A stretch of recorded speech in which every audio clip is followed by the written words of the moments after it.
This is the JWN podcast. Mi arte es esencia, no es competencia. Aggie Flores is an artist, singer, and songwriter who came to Charleston, South Carolina after living and working all throughout the United States. Born and raised in Argentina, this energetic and creative soul traveled on a mission to find herself and in the process found the love of her life as well as her band, the Wildflowers. We had a great time talking about her journey, as well as her feelings about love, music, and living in the present. She even performed a new song for us, so let's just get right into my conversation with Aggie Flores. Subí, subí, subí, subí mi querubín, subí a tu juego eterno.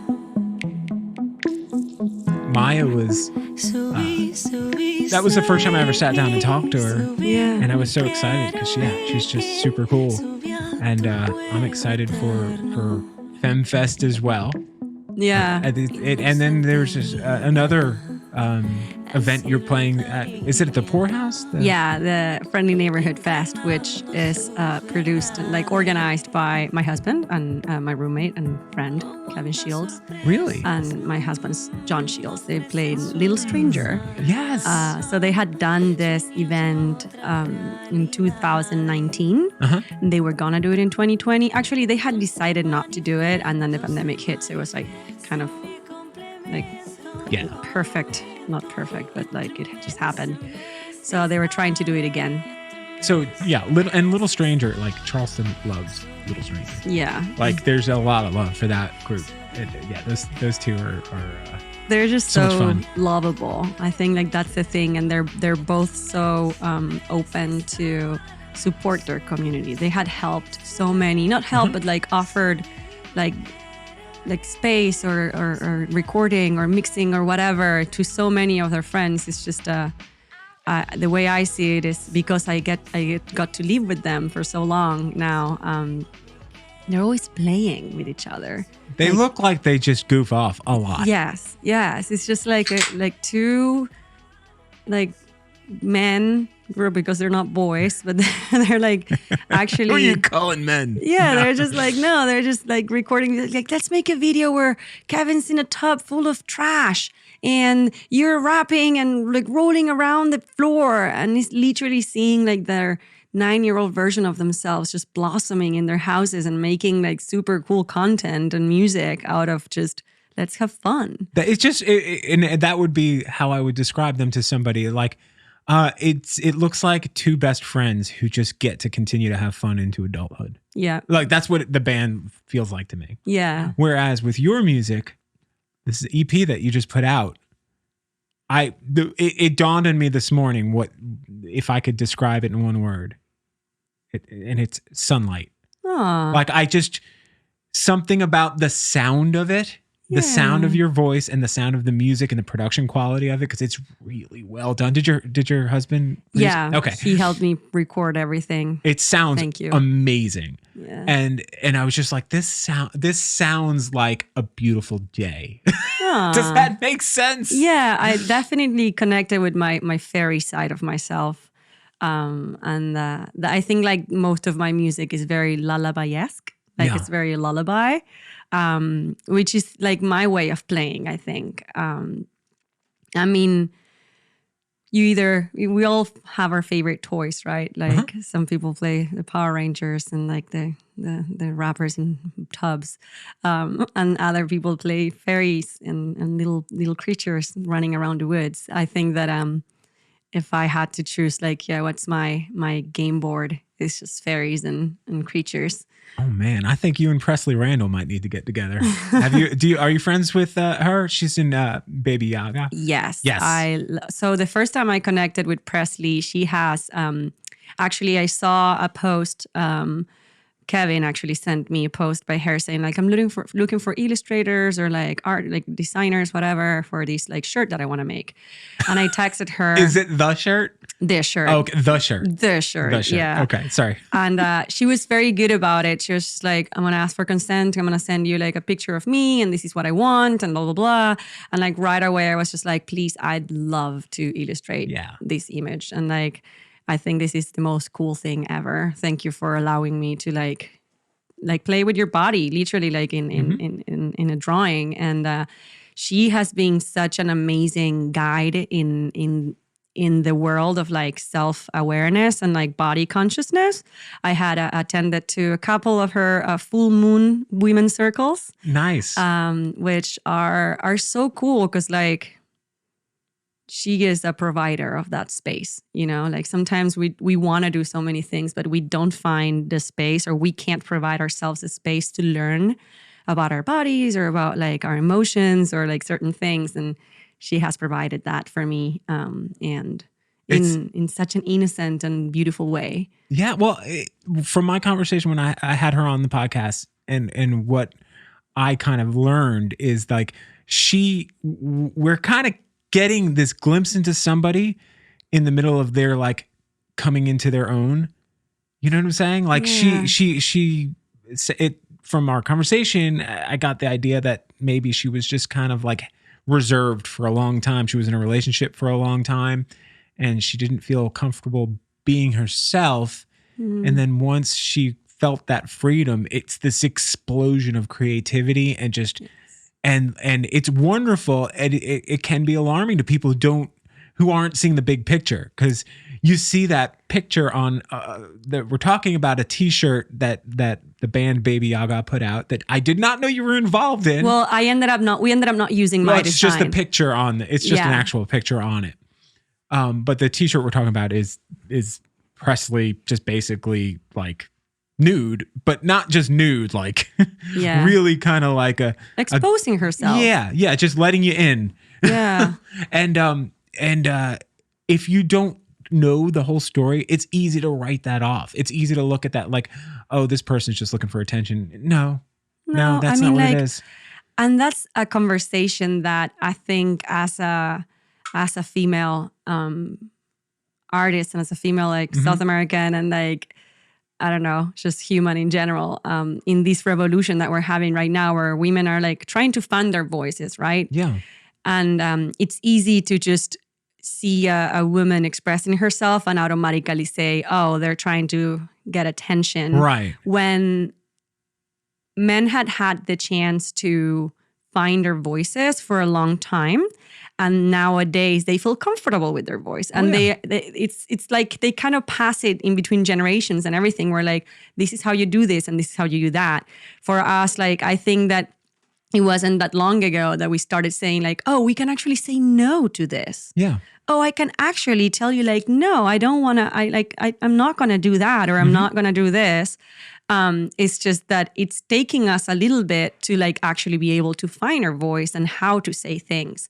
And the second someone feels comfortable with the way we voice our no's or the way that we voice our expressions, it's like, oh, what are you doing? Like, you're crazy, or like whatever, or like you're just seeking attention. And it's just like, look, I'm just here trying to have like my own process. And as I'm doing it, maybe I might not understand it right now, but I know that in the future, I'll know why and I'll grow from it. And at the same time, this feels right. And as long as I'm not harming anyone, then I'm just going to do it.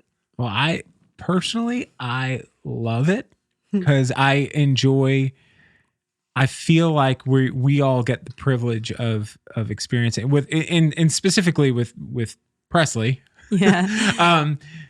We get to witness this really like passionate explosion of emotion, feelings, all of that stuff. And she's manifesting it in what I would think is healthy ways. Yeah. Learns how to play guitar. And then like less than a year later, she's getting awards for an EP that she put out. Like that's insane to me. Like it's so cool that she's harnessing all of what you just said. Yeah. Basically. And despite what other people might say or what criticize, like you get the feeling there's nothing anyone could say that's going to stop her. She might take it to heart in some way, maybe down the road or whatever, but it's not going to stop her. No. And she's very good about asking for consent. Yeah. And I think that's the key here. That it's just like, it's not only about doing what you want and like recklessly just like, yeah, I'm in self-exploration, so I have the pass to do whatever I want. Because we need to be able to like check in, check out, like make sure that everyone around us is ready to take the uncomfort that they're about to receive. Because as Maya said, like the getting out of your comfort zone is very important. I do believe that uncomfort is the fuel for change. Yet we can't push people to change when they're not ready, because that's when we hurt each other or hurt ourselves. So Presley has been very good at like, do I have consent to send you this? Okay, perfect. And just like even in the women's circles, like, are you girls like ready for this? And let's talk about that. And it's not as hard. You just have to check in with each other. It's communication. Communication is hard, but I'll tell you what, it's so nice that people are starting to realize like what bothers me and what I think is okay might not be okay for you. I mean, I just went through something where I had to be sent an image I didn't want to see. And I told the person, please do not send me that image. Let's figure out a different way to handle this. Because I just didn't want, I just didn't want that. So, the problem with seeing something that you don't want to see, that you don't want to see, is you can't unsee it. You can never take that back. It's not like you can just erase what you just saw. So I'm very selective in the things I take in. Like I cannot stand, like back in the early 2000s when all of the beheading videos would get shared around. What is beheaded? For cutting. This is when terrorists would post videos of captives, and people would share these videos like. And I was always the person to be like, do not put that anywhere. I don't ever want to see that. I don't want to. I know it exists. That's good enough. Like I don't need to see it. I don't need to. Because I didn't know that was a thing. I mean, like I remember receiving text messages of like pigs getting slaughtered and stuff, and I was just like, okay, I'm sorry. Like I don't want to eat bacon anymore, but like I can't watch this. But now I'm at the point. This is how lame I've gotten with certain types of violence. And my wife is in on this with me too, because we both were just like looking away. I put on that, I'm going to call it stupid because it is stupid. It's fun and stupid, but the Godzilla versus King Kong movie that just came out this weekend or whatever. And I had it on, and my wife and I were both just like, we kept looking away in disgust at these two fake monsters just beating the crap out of each other because the violence of it was so like intense. And it's like, they're not even real, but we're still like, oh, that they're hurting that ape. Yeah, poor monkey, poor Why lizard. is he chained up? No, yeah. Yeah. So, but the perception that what's good for me must be good for everyone else, it has been smashed. Yeah. And I think that's really nice to see it in practice from something as seemingly innocent as, here's another person.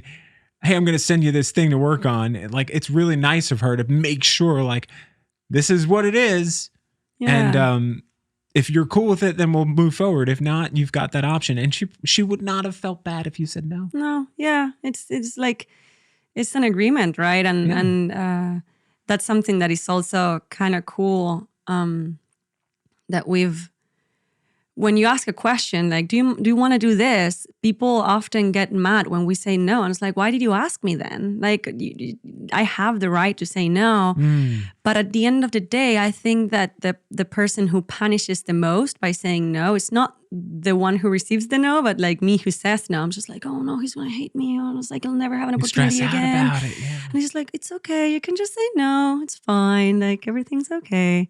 I think the most amazing thing that I've seen during the quarantine, I worked in a gelato store during this like starting June last year, which I love it. It's this Argentinian gelato and empanada store that I love them. The owners are just like two Argentinians, like a mom and dad and their kids. Where is this place? Wait, is this in Charleston? Yeah, it's on King Street.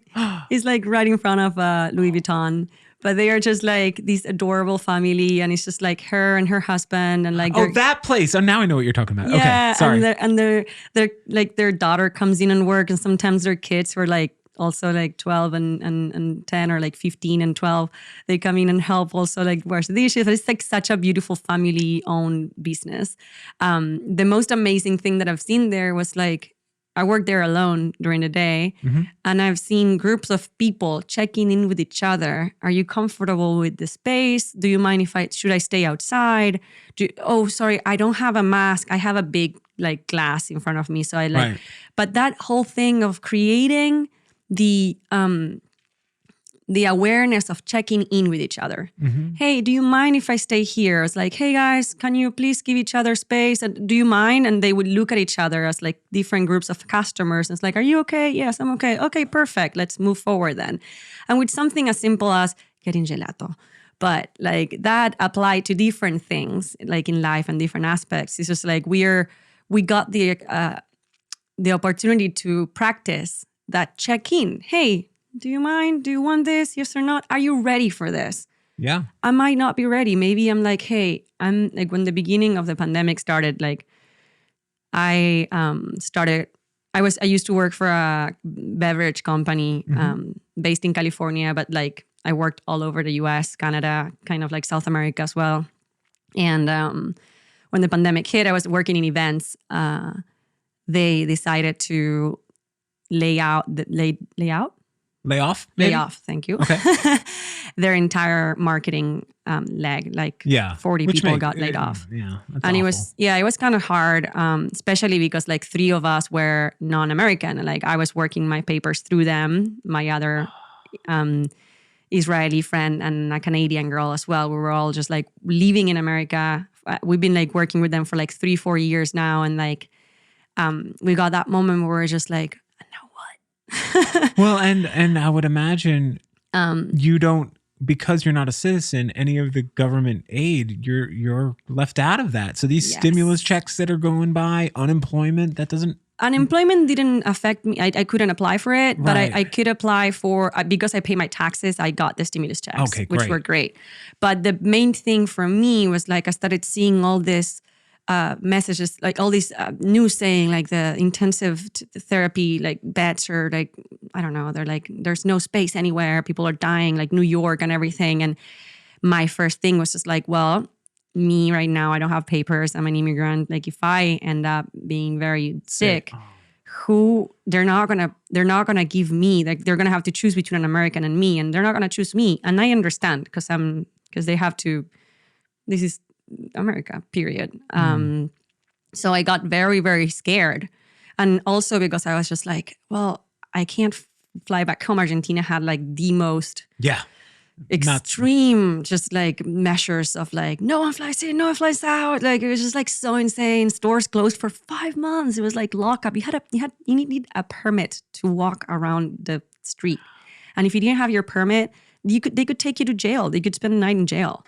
Like there's a kid who went missing because like he didn't have a permit. And he was running away because he didn't want to go to jail? Oh, he had a fight with her ex-girlfriend or something, and he wanted to go see his ex, and he ended up going missing by the police. Like the police didn't handle it well, so they just made him disappear. It's horrible. But anyway, all these things were happening, and I was getting fed all this information. So I was just like, what if I get in a bad situation and my family can't see me and I can't go back? And I was just like, So even like hanging out with people, I was like, I know that for people here, it might not be a big of a deal. It's like, oh, whatever. Like you're 28. Like it might not affect you that much. Like let's hang out. For me, I there was a moment in the time that I was just like so stressed and so scared. But it was awesome that like I had people next to me like checking in and like asking me, okay, like, do you mind this? Do you mind that? And maybe not understanding fully what I was going through. But the point is, you don't need to understand what I'm going through to respect what I'm telling you. At this point, I just need you to trust me that I'm doing my best to be in touch with my needs and with my comforts and uncomforts. And if I'm communicating you, I'm not ready, I need you to trust me and provide me that space. Yeah. That's it. Like, I don't need you to understand. Right. Well, it's very interesting to hear this perspective of this extra level of anxiety and fear that most of us are dealing with our own version. But like, this is an extra layer of like, okay, I'm technically not a citizen and I don't have all of the same protections and I can't really go home. I go home, I can't come back. And like Right. my relationship with my partner and like all these things. I mean, I loved the transformation that last year has given me. I think that level of anxiety and fear made me realize that I needed to change. It gave you a kind of focus on what's important for yourself. Yes. I last year I had the opportunity to be a part of a little podcast made by this Argentinian guy who's like provides holistic like space for like conversation. And he normally like brings on people who have different practices and like spiritual practices. And he had he was like, what do you want to talk about? Because like I have a master's in Reiki and like I had my masterships in like angels and Kabbalah energy and like all these things. And like I had studied a lot of different practices. I come from a very, very, very Orthodox Catholic background, like going to pilgrims and going on missions and knocking on doors and like, have you heard about Jesus today? Like all of that. So, and you're here, we're recording this on Good Friday. Oh, did you know that? Is true. I forgot about Easter. Yeah. I grew up Catholic as well. So that's true. I almost mentioned it to you when I was like, I don't know. If she cared, she would have known. Yeah, maybe. no. I don't know. I ate meat today. I've already failed. Sorry, Jesus. No, but he asked me like, what do you want to talk about? And I was just thinking like, should I talk about like energetic practices? Like what I was like, you know what? I want to talk about emptiness and void. Let's talk about void, my master void. And it was so cool because I didn't realize about the voyage or like the trip that I was having with void. This existentialist like thinking like constantly of like, well, we come from nothing and to nothing we go, and so nothing matters. And like, why am I doing this? Why should I even care to become a better person? Or like, if I die, or like, why would I even want to be a musician or get my dreams or like go do the things that I love? If like nothing matters at the end of the day, we're just a sneeze in the universe. Like, and this is all going on in the last year. Last year, well, you're processing all of those. Those are heavy ones to come to grips with. Yeah, they were like I was just like spiraling. I think that my anxiety like just parked that spiral in my brain that was just like nonstop. And there was a moment that I was like, okay, I'm going crazy like right now and I need help. Yeah. But like it was awesome to know that like, well, it wasn't awesome. I mean, like a lot of people were going through the same thing. Yeah. And I had a lot of conversations with my dad, who I love. And he had gone through the same like spirals of thoughts and everything. And like, I've found support within my partner, my father, my friends, and everyone who was like around me. And so I kind of like started realizing like, oh, what am I doing right now? Okay, I am in Somerville. I am in this podcast. I'm drinking water. I'm having a conversation. And right now everything's okay. Yeah. And slowly, I started bringing myself back from those thoughts. I'm just like, wait, right now, focus. I'm here. I'm doing this, and everything's okay. Mm-hmm. And then I understood the real. Everyone says like, oh, you have to be present, a present moment. Yeah. But it's so intangible that it's hard to put it into words. It's way more simple than like the whole idea of presence, and like spiritualism is this like big thing that you have to go get right there. And it's like, no, it's just be here. Just pay attention, dude. Like that's what being present is. Just be here. It's so easy to fall into the trap of what is going to happen. You're worried about a future that you don't even know if the future is going to be a future. Like the whole planet could just combust in the next 20 seconds. So to forget about being here right now because you're worried about what's going to happen an hour from now, you're robbing yourself of what you have, which is the present. Yeah. It's so hard to remember that. You have to remind yourself every day. Yeah. Yeah. And every second it's just like, hey, focus. Mm-hmm. Come back. You're here. My watch has this feature, and I never fully use it, but I it's enough to make me remember. Like I have an Apple Watch and it does this thing every so often. It just says breathe. Gives me a notification on my watch and it just says breathe. And I go and I look at it. And if you click on it, it'll take you through a breathing exercise. But I don't even need the exercise. I just I take a deep breath and I'm like, where am I? Everything's okay. You know what I'm saying? Like it's a nice little reminder to just kind of to snap out of whatever place I am in my head. Yeah. But it's so easy to go away. Yeah. And that was the biggest thing. I realized like, oh, there is a part of me that believed that I would find the answers by thinking about it. Like I was just like, oh, I have to have these conversations about existentialism and like void and all these things because I'll find the answers. And like I have to like dive. Like I was just like obsessed with finding the answers about the beyond. now, besides living in the present and accepting all the things that are awesome right now, how have you resolved this? Or are you still working on it? Oh, I actually had resolved it by the best way out is through. And I was just like experience whatever it is that you're. Yeah, and that connects also with music because I've always played music, like ever since I was 7 years old. Like my mom was like, "You're gonna learn guitar now." I was like, "Okay, sure." I was 7. That's so awesome. I was in 2nd grade, and I had ants in my butt. I don't know if you have that saying in English, but ants in your butt. Pants is what we would say because it rhymes. Yeah. Oh, there you go. Ants in your pants. Ours don't rhyme at all, but basically I had ants all over my body, not only my pants. Yeah, you couldn't stay still. I couldn't stay still at all, and I hated my guitar lessons. I just like, oh, why do I have to do this? And my mom was like, you're gonna say thank you to me in the future, and I was like, but then we had a choir in my family that it was called the Belau Singers, and it's like Belaustegi is my mom's last name, so it was like everything from her cousins. So it's like my second aunts and uncles. And like she has 64 cousins. So I have like 100 and something second cousins. Oh my gosh. Yes. We are a lot of people.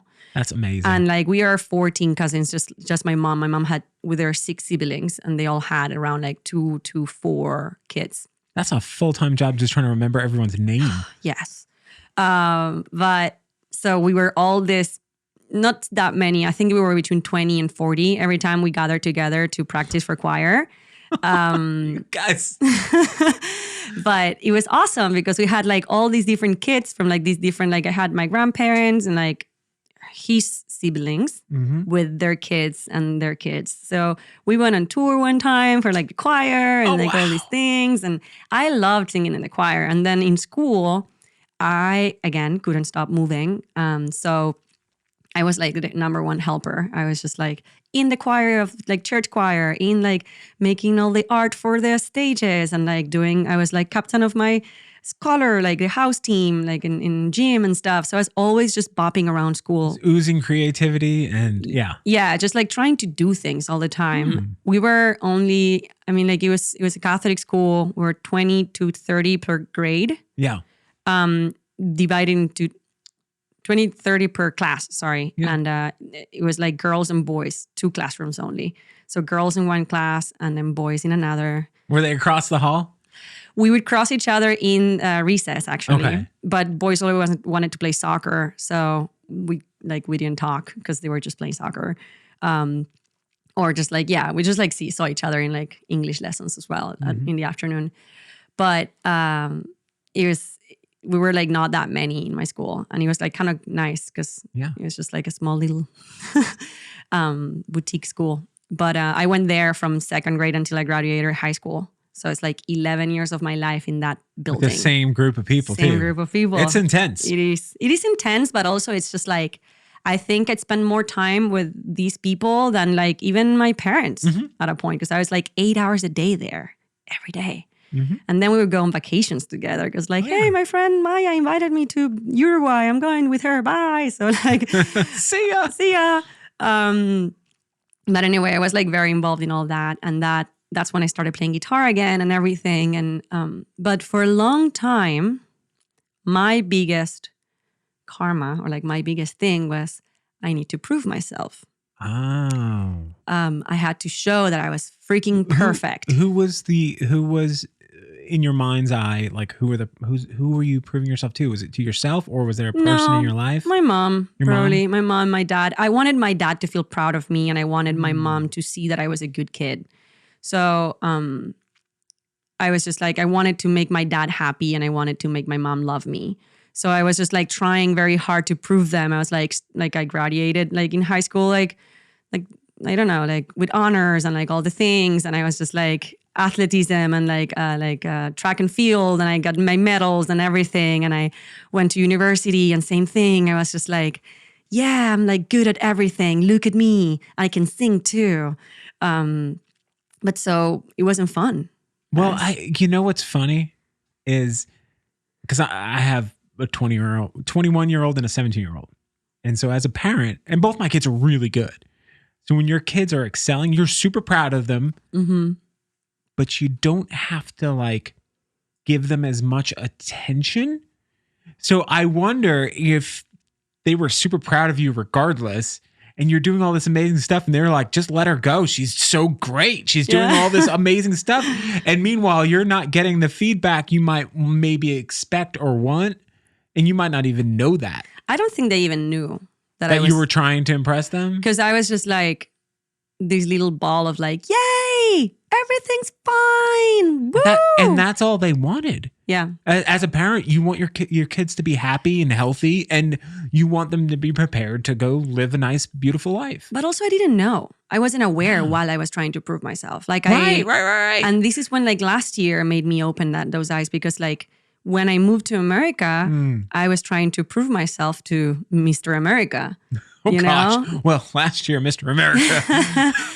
Well, Mr. World last year. But no, I realized that I was just like running around life, working so hard.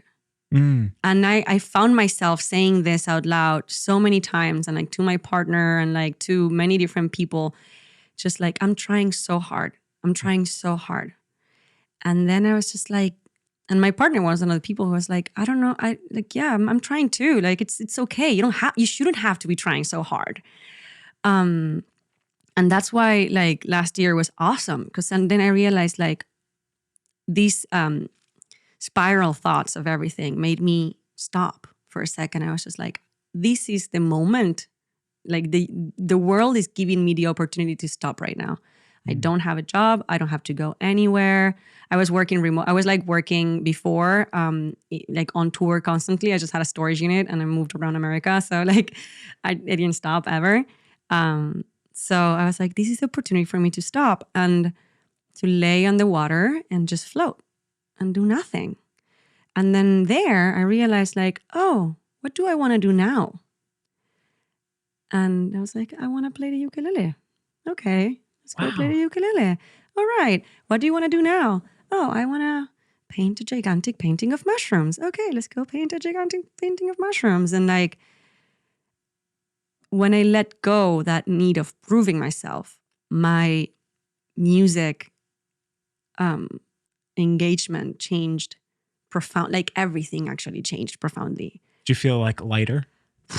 I haven't felt. I think like when I was a kid, I used to tell myself like, I can't wait to be myself. I know that like I had built a lot of defense mechanisms and like walls, like we all do, trying to like go through our own situations and everything. And like, I could feel them. I could feel my shells. And I was like, I can't wait to be myself. I can't wait to be myself. And now for the first time in my life, I'm like 28 years old. I'm like, I feel like myself. I can breathe again. Well, it's audible in this EP you just put out. Yeah. I mean, you can hear just, like I said, sunlight, like happiness. Like it feels so. Now, I don't know. I know the first song it's what, a Dido song? Or Thank You? Thank You is one of the cover is the fourth song. Yeah. Oh, I'm sorry. No, it's okay. That one, it was like John's idea actually. It was like, what if you do like Thank You? Because I played it in the ukulele in English, and I was like, what if you played it in Spanish? And I was like, yes. Let's do that. So beautiful. It's so nice because because first it starts off and you're like, oh, this is really cool. And you're like, this melody sounds familiar. And then when you get to the chorus, you're because I don't speak Spanish. Yeah. So, and it gets to the chorus, I was like, oh my gosh. And I was like, this is such a wonderful version of this song. And then the songs after, well, it's maybe I'm getting the things wrong. And the way I've been listening to it. You know what? I've been listening to it from the popular on Spotify. So Thank You shows up first. Nice. And that's why I'm like, oh, it's the first song. No, it's not. I'm a bonehead. But but the other songs on the record are just like equally amazing. Like I would have thought if I didn't know that song, I would never think like you didn't write it. Yeah. Because it just has the same energy and beautiful delivery and all of that. It was that one was such a fun game because like I was telling John as we were translating it, I was just like, this is great because this is how I used to translate my songs in English when I was like early 2000s and like internet wasn't available for everyone. We only had one computer in my house and like internet was the one that was like, yeah. So like we couldn't just go and like Google wasn't like, what is the lyrics of this song? You know, you couldn't translate things. So it was just like recording a song in a cassette and then from the radio and then like going back and back and forth, writing down in English what it says. Also second grade, third grade. So like I didn't know that much English and then translating it. So it was like this like weird process of trying to understand what your favorite artist was saying. Yeah. And translating the song was exactly like that. Because I was just like, I have to find exact words that like fit in this sentence and they also rhyme and like. Yeah, that works. It says the same thing. Yeah. And it was so fun. It was like such a fun process. I didn't realize how much fun I was having translating it because I connected with that moment of me in my, like when I was in third grade with my little pink, music thing, just like rewinding my cassettes, just trying to understand what my artist said, you know, like Pink and Nelly Furtado. The amount of time in my life as a kid spent in front of a radio with another tape like recorder in front of the speaker waiting for a song to come on and then recording it. And the amount of effort as a kid that went into being an active music fan. Yeah. Was so much. All that stuff you just described about I still can't figure out lyrics. If they're not written down, I hear something completely different when people are, because I don't know how you listen to music, but I hear the vocals as an instrument. Like it's hard for me to separate the two and sometimes to make out words. Me too. You know, so I'll be singing along to the melody. I'll sing the guitar solo if you give me a chance. You know, I love singing the words wrong. I have a tattoo in my leg actually that is like the misspelled lyrics of an Argentinian song that I love very much, and it's just like it's a pact for living, and in Spanish pact and duck sound very similar, so it's just like a duck for living, and it's like exactly that. I just like love like not like Africa by Toto like. Let's never away from you. Like I don't even want to know the lyrics. I enjoy so much just singing nothing. but when I hear your music, I just hear this like it just, you know, the another song on here, Tal vez, which translates to perhaps, I guess, is the closest, right? Yeah, that's exactly what it translates to. I never said that. That's exactly what it is. I always said like maybe, but no, it's perhaps. And I had to Google it. Because I was just like, what does this mean? And I'm like, perhaps. Okay, cool.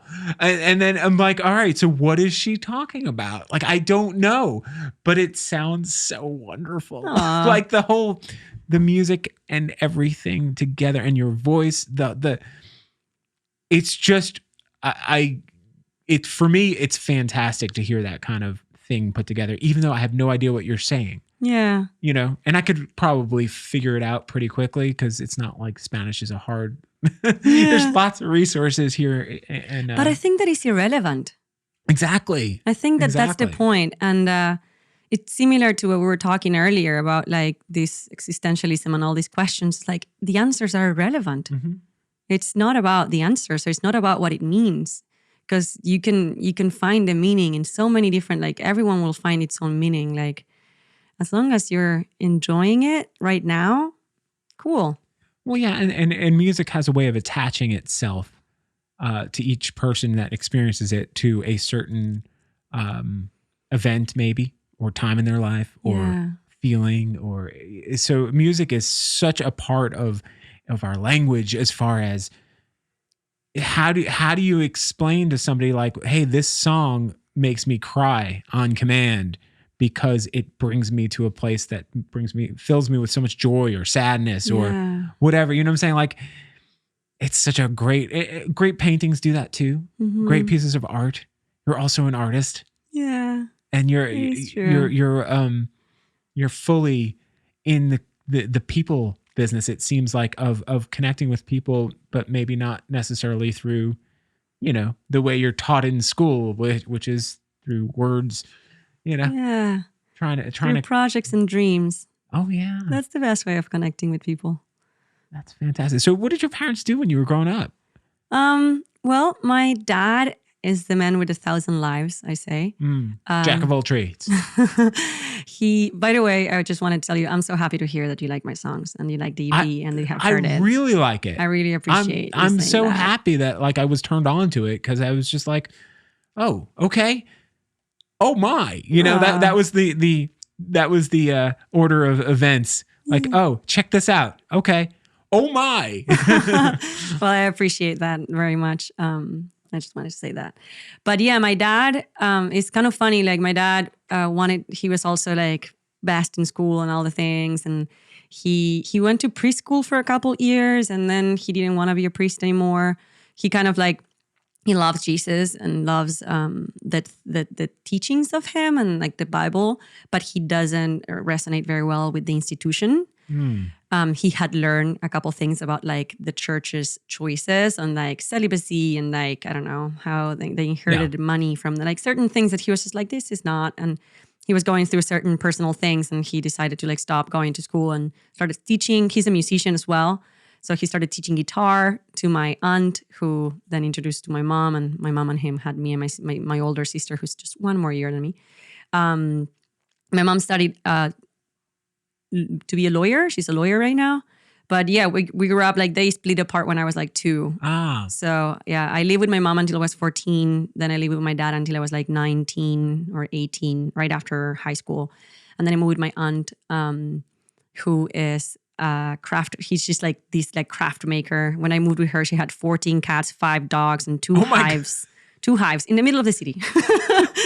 So I was like, What city is this? Buenos Aires. Buenos Aires. Yes. Okay. This was like right outside Buenos Aires though, but it's like similar to here. Like it's like, it's like a suburban. Yeah. Yes, but like one house next to each other. Right. Like it looks across like the street, you're in a different zip code. Yeah, it looks exactly like downtown Charleston. Buenos Aires is high buildings, and then this neighborhood is just like one house next to each other. So the 2 hives and the 14 cats and the 5 dogs were not very appreciated by the rest of the neighbors, but I loved it there. It was like this house full of like craft things, and she like kneaded and like built all these things. And my dad is a musician, but then he went to business school and studied to become, like he started working in the pharmaceutical industry and had become this like the successful man that he's like 35 years old, like had 2 daughters, and we went to Uruguay and like to the beach and whatever. And then things happened between like the companies that he was working for, and he lost his job, and he didn't have a job for a while, like actually like a long time. And for a long time, he was just like, well, I have an MBA and like I graduated with honors. Like I can't just like go back to like working like whatever random job. Like I was He didn't want to step backwards. Yeah, I was like, I'm a general manager in like a freaking like lab. Like I can't just like go back to whatever. It took him a while to get out of that. That was definitely like a process for him. I just moved in with him when that happened. So it was like between my 14 and like 18, 19. But throughout that process, he started doing theater lessons, which like it was recommended by a friend to help him through that process because it was like very emotionally heavy for him. And at 40, he started studying like freaking theater, and like now he's like 52, and like Ben Kingsley with Oscar Isaac and the blonde girl from Glorious Bastard went to Argentina to film a movie, and he had a part there, like talking with all of them, and he was a pilot. And I was just like, here goes my dad again, like 52 years old and reinventing himself. Yeah, and that was like a big thing for me to know that, like, because I was just thinking, I grew up looking at Britney Spears and like Pink and Nelly Furtado and all these girls who started when they were like 14, 15. And I was just like, well, I'm already 22. Like, if I hadn't made it yet, then I'm never going to make it. And Shakira. I love Shakira. Billie Eilish is the one that stands out to me right now. Oh, yeah. Young, unbelievably talented, unbelievably young. Like, and confident. And she just checks all the boxes. Yeah. She's cool. Her brother is just amazing. Like, the fact that those two have each other is fantastic. But yeah, like at a young age, it's like they don't even know how unbelievable that is. But for most people, that's not really how it would play out. Especially like in a different country. Because like for me, it's not only that like, oh, they're amazing and talented, but also they are in America where they have like all these storage units. Yes. Lots of storage units and TJ Maxxes. Yeah. But no, I was just like they were like in the movies for me, you know, like you will watch it through a screen, and it was just like, wow. So I always thought like, I'll never make it. And like, make it where, by the way, but still I was just like, what is it? When I saw my dad reinventing himself so many different times in his life, I was just like, oh, it's okay. I don't have to rush. Because I was just like having this, I was running this, races against myself. Yeah. Of like, I have to There's get there. a lot of pressure. Yeah. Especially at that age. Yeah. You know, you're in your late teens and you're like, I've got to make a choice for what I'm going to be for the rest of my life. And kids feel this. Like in high school, they're being told like, you need to go to a school and pick a major and blah, blah, blah. And it's like, yeah. what? It's so stressful, and especially here that I was lucky enough to go to a public university, which was also the best one in South America. So it's like free and the best, like great combination. So I didn't have the heaviness of having to pay for it, or like having to like, oh, I have to succeed because like my parents or me or whoever, I'm getting debt. Like I was just like going to school, and like if I was too stressed about an assignment, I was like, I'll do it next semester and whatever. And it took me 8 years to not even graduate because I left. Yeah. But that was awesome, actually. That was a great thing too. I got the opportunity to come to the US, and I was coming and going already. I wanted to be a snowboard instructor when I was 21. So during the summers of Argentina, I had this student program, and it was called Work and Travel, which is very popular among like South Hemisphere. All countries from the Southern Hemisphere, like from South America and like Australia, New Zealand, South Africa. So we all come in our summers and work in the winters up here in different ski resorts or like hotels and stuff. And I went to Aspen, Colorado, and I lived there for 4 seasons in a row. Wow. And I became a snowboard instructor. This is amazing. Yeah, and it was so fun. I taught LeBron James's kid. Wow. Yeah. Bryce, not little Bronny. I hung out with little Bronny, but he was too excited about doing flips. And I was like, dude, you need to learn how to strap your boot first. You got to crawl before you can walk. Yeah, no, but they're adorable. I mean, like, it was like such a weird life because like for me, it was just like, yeah, this is happening, I guess. Mm-hmm. And like, I didn't even realize how amazing it was to be in Aspen, Colorado, which is like one of the most beautiful places in the country. And like, now that I moved around enough, I'm like, wow, that was a different movie. Oh, yeah. A completely different movie. But that's when I met the people who offered me the job to work for this beverage company that I was telling you about. It's Guayaki Yerba Mate, and it's like this organic fair Yerba trade. Mate, yeah. It's like this beautiful organic fair trade, rainforest, like indigenous communities. Like it just involves all these beautiful ways of engaging between different aspects of the world that need a link in order to thrive. I don't want to say the word help because it's not like they didn't believe in helping like the land or helping whatever. They actually thought that the best way for like the land or like the best way to get the produce, which is yerba mate, was actually growing it underneath the canopy of the rainforest and actually regenerating the land and working with the indigenous communities who lived already in the land instead of having to like chop off the entire thing and get all these chemicals and whatever. It actually is more and that's why, profitable.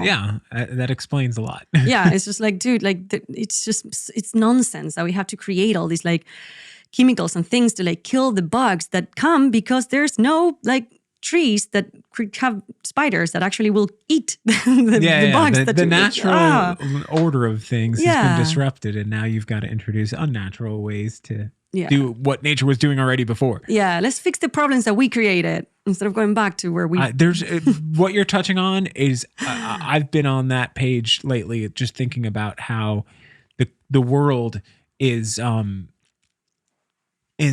know, it's part of us. Why are we treating it like you wouldn't do that to yourself? Like you wouldn't cut off your own arm just so you know what I'm saying? Like why are we doing that to our home?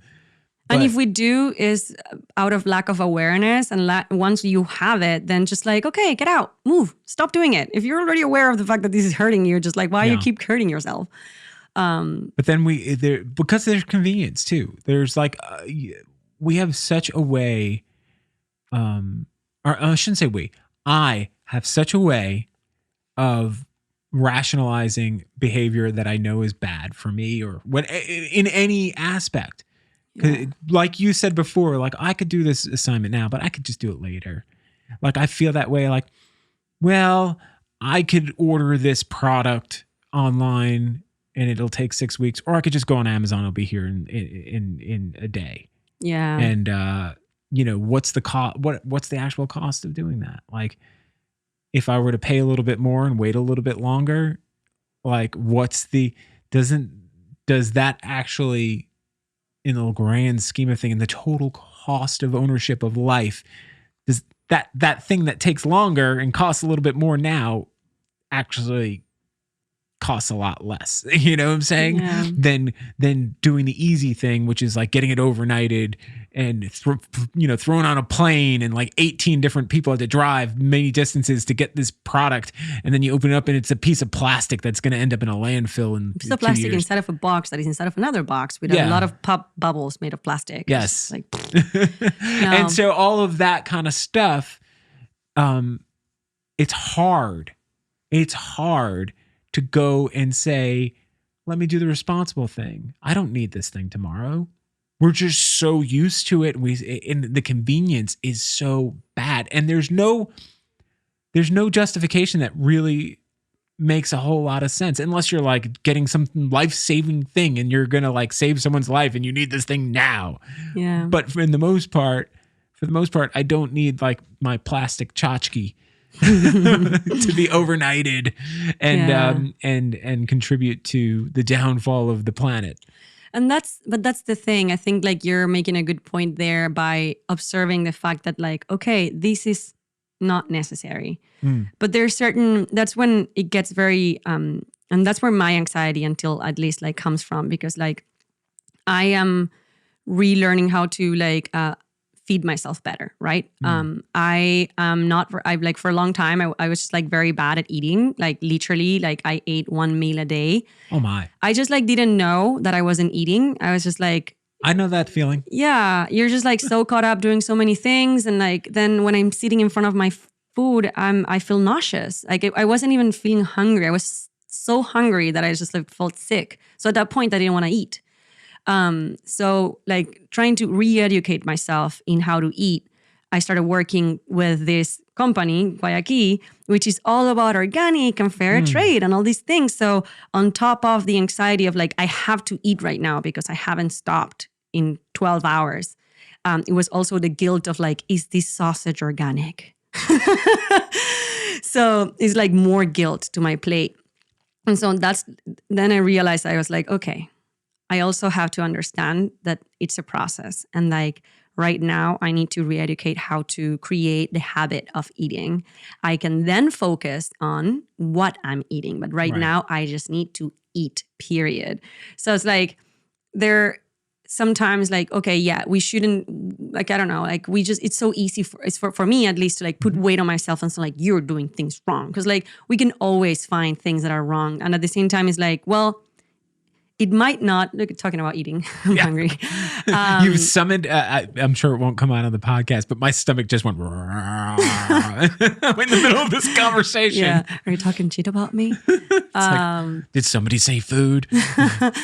No, but it's so important to check in with ourselves and say like, okay, but it's also a process. It's okay. Like I might not be choosing, like you have the choice, like really, dude? Because the moment that you're saying like, really, dude? Like when at least at me, when I'm telling myself like, you don't need to do this. I'm like, shut up, like blah, blah. Like if I treat myself wrong and I feel guilty about it, I end up doing it anyways. But then if I'm just like, hey, do I really need to do this? Come on, you can do it better. I was like, yeah, you're right. Okay, sure. I don't need to eat chicken tenders again. Like I'm at that point now where I'm like, okay, I should eat better. Like it's been a year. I now eat my 3 meals a day. Yes, me. Congratulations. Thank you very much. But like, okay, it's time now for me to stop eating chicken tenders and start eating vegetables. Cause like, because you really are what you eat. You eat junky food, processed food, and that's how. The problem is our bodies are so resilient. What might be damaging us would take so long that by the time we figure it out, you're like, not that it's too late, but it's just like, you're far into it. It's hard to change then. But you could see maybe with a dog or something, you feed them something that they shouldn't eat, and you could see the results pretty quickly. Yeah. Like they'll get sick and they'll let you know that like they shouldn't be eating that. They might come close to death. Yeah. And whereas if you ate something that you shouldn't eat, some junk food or something like that, you might feel a little tired or something. But you can feel it. That's the thing. I think that's the important part, that it's like we don't pay attention to our bodies. Right. And that's one of the things that like Presley made me realize. I was like, just pay attention to how you feel when you do this. Oh, it feels great. Awesome. Then keep doing it. You're not supposed to get tired, by the way, after you eat a meal. You're not supposed to feel like you need to take a nap. If you do, that's because you've eaten something that your body is working overtime to digest and process. Yeah, you're rebooting yourself. Yeah. Literally, you're over calcinated your system. Mm-hmm. But you were talking about observing nature. And like nature is so wise. Like, why do we need to like create all these problems when nature is already doing it, right? Mm-hmm. I've always thought it was so interesting how is it that if it's good for my body, I don't crave it, right? Like, how come like it's so hard for me to say no to chicken tenders and yes to eggplants when eggplants are way better for me than chicken tenders? And I'm just like, there's got to be something, like the fact that it takes me a big amount of effort to actually eat healthier makes me realize that there's a link that I'm missing there. You're on. I'm waiting for you to get there. You're there. I don't think I hadn't gotten there yet. I'm just like, I'm trusting right now. I can tell you what it is. Tell me, please. Okay. If you were to eliminate all of that junk food out of your body, and stop eating anything that's processed, anything that has added sugars, salts, oils, basically anything that comes in a package or is available at a restaurant. Sorry, restaurant people. But if you were to if your diet consisted of all pretty much raw, plant-based for the most part types of food, that was the majority of your diet, you would crave it. You would be like, oh, I can't wait to have that. Like an apple would be the sweetest, most amazing tasting thing. A grape, you'd be like, oh my God, this thing is like pure heaven. But because right now you're eating all of this processed stuff, it's intercepting your body's ability. You're on food heroin. Ooh. So you're addicted to sugar and to all of these other things without even realizing it. And they put it in everything. So I need to trust the process. It's gone. The enjoyment will come. You have to eliminate all of the other stuff almost completely. And then all of a sudden your taste buds change and your desires change. And you can hear your body talking to you about what it needs. Yeah. Like I talk about this and obviously it's not the same for everybody, but this is the truth that I know for myself when I completely cut out all of that stuff years ago. And I mean, I still will eat nowadays, I'll eat some junk food and stuff and y'all know what's going on because I can feel it. I can feel the effect I can identify that, hey, this is not supposed to be the way. Like if I eat some bread or something like that, I know that like it's not going to sit in my stomach very well. Like we don't process that kind of food all that efficiently. We can, but it's just not that great. Any kind of dairy, stuff like that. I love milk. Right. People freak out when you tell people you don't eat cheese, they look at you like you're insane. You don't eat cheese? Nope. I admire you. But you know what? I was lucky when I cut that out of my life is because as much as I do enjoy cheese, like the taste in cheese and all that stuff, I always felt like it ruined food that it was on because it would always be like the dominant flavor to me. Like it would take over. And I always felt like, I love cheese, but I was just like, I like it by itself. So more than I like it on other stuff. Have you ever seen Love, Death, and Robots? Yes. Do you know the yogurt episode? The one that's like the day the yogurt took over the planet or something like that. I think like cheese is kind of like that.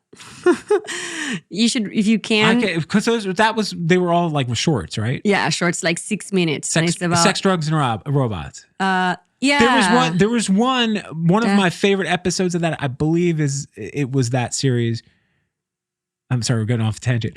Was where they had a whole little ecosystem, a little world in the freezer. Oh yeah, that one is really cool. That was my favorite episode of that one. Yeah, that one blew my mind. Yes. I like the one about the Blue, the artist, Seta yes. Blue. I think. Anyone if is listening to this, they're just 6 minute longs or like 6 to 10, 12. They're very short. They're very short and they're very cool. But like, yeah, the one that the yogurt takes over the planet. Like, there's also they were saying how wheat. What if like actually we are the like workers of wheat, just like we're harvesting it for them. Yeah, we're just living for them. That's why monocrop is just like everywhere. We're actually like eating, consuming it, and it's like living in our bodies or brains, and just like we're just puppets of wheat. But that's how I feel about cheese. Well, the love affair that people have with cheese is real, and I don't know what it is. You could probably dial it back all the way to like birth, and like the first food you eat is like milk, mother's milk. And so like we have this connection to dairy, but we're all also varying forms of, intolerant to it. We're not meant to eat another animal's milk.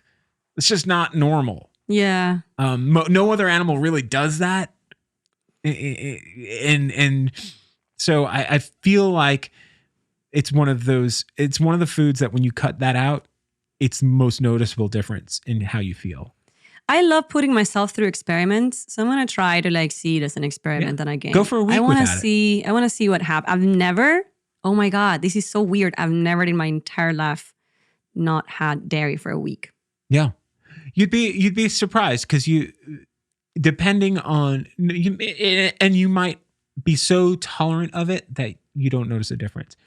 But I felt like without cutting out dairy, the energy level goes up because it just cuts down on a lot of that gummed up in the works type of feeling that you might get. Like the inflammation that dairy kind of introduces, when that goes away, you feel a lot looser. Yeah. Well, talking about Easter this week. Oh my goodness. One of the things that I loved about like the Easter time was like the 40 days before that Lent. Lent in English? Lent. I don't know. No, wait. Is it Lent? Now you've got me second guessing. It's either Lent or Advent. No, Advent is Christmas. Lent is the season. Lent is the season before. It's just like the 40 days in the desert, right, of Jesus, and like and you give up stuff. You give up stuff. There we go. That's the most important thing. I loved as a kid, like, okay, these 40 days, I had like every year a challenge. And like that was one of the things that I enjoyed about like Easter. I was like, and then the day of Easter, I was like, I'm gonna drink Coca-Cola. What did your family eat on Friday nights during Lent? Oh, well, my mom's side of the family didn't care that much. No. Yeah. I think I would pizza or like spaghetti, whatever. It was fish or pizza. Pizza, yeah. Yeah, my school did have like, it was so Catholic, like not only Friday, like this Friday, but every Friday of the year we didn't eat meat. Right. Like they wouldn't serve meat. Wow, yeah. That makes sense. Every Friday of the year, because we would eat there in the cafeteria, so they didn't have anything. It was either pizza or spaghettis, and that was it. Like. Yeah, it's fun. I grew up in a Catholic school, and that was a big thing in our house as well. And that would be it was either fish, which fish sticks, gross. But anyway, it was either like fish or pizza, that type of thing. Yeah, nice. no meat. And I was like, wait, isn't fish a meat? No, it's fish. Okay. Jesus was a fisherman. You should know that. I'm like, well, but it's meat, dude. Did he eat other things? I don't know what he ate. Argentina is a big beef country. Yeah. Like I grew up eating meat every day, like just beef, like random whatever, like from hamburgers to like actual pieces of steak. And like we always had steak for like lunch or dinner, like sometimes twice a day. Steak and eggs, steak and everything. Steak and everything, honestly. Like steak and salad is like the most just like go-to thing. It's like a steak and a salad or mashed potatoes or like whatever. But like... Well, I would imagine though, if you're eating, it's all in how you prep it though. You're probably getting very fresh meat from locally, and then you're putting it on with, vegetables and we don't have the industries to have like feedlots down there. I think I'm talking without knowing that much, but like at least like my family was like in the farm business, and they had a lot of cows, and like they were always just like grass fed, but not because like, oh, they're grass fed, but just because we had a lot of land. Like Argentina has a lot of land, and like all the people live kind of like 1/3 of the country lives in like one area, like in one province. And like 1/4 in like one city. So it's like the rest of the country, and it's a pretty big country. It's people are just like spread in not that many like areas. So a lot of cows, a lot of sheep, a lot of pigs, but a lot of meat. And my favorite thing about that, actually talking about the album again, some of the songs that I have in there are a little bit about like that sense of like coming back home and like feeling those like smells, or like the excitement of like the sunshine in the morning, and dancing with like the sun, like when you wake up, and like all these things, and just like memories of like back home, and like the food, and I don't know. See, I'm telling you, I picked up on the feeling you're just describing, and I didn't know what you were saying. I didn't know that those were some of the themes that you were touching on. There's one in particular that is like, it's called Te vi entrar, and it's like, I saw you walk in. And it's just like that moment. I remember waiting for my mom to come into my house. Like I would hear her walking with her boots like on the outside. Like she would like arrive. We lived in like an 11th floor, so I would hear the elevator, and I already like kind of knew how long it would take, because it was like the highest floor. So there's a certain length where you're like, oh, it's her. Oh, it's her. Yeah. And then I would hear her boots and stuff. Wow. It's just like that sensation of like her coming in and like all these things. And what a wonderful memory, like thing to tap into. I would always just like hide behind the door, just waiting to like, I wanted to scare her. It was like my game. I was just like stand behind the door. I was like 4 or 5 years old. And I was just like waiting for her to come in. But I got so like anxious and nervous about her coming in that I would get scared myself and never scare her. I would just like stand there behind the door. And then she would like see me and was like, what are you doing there? I was like, I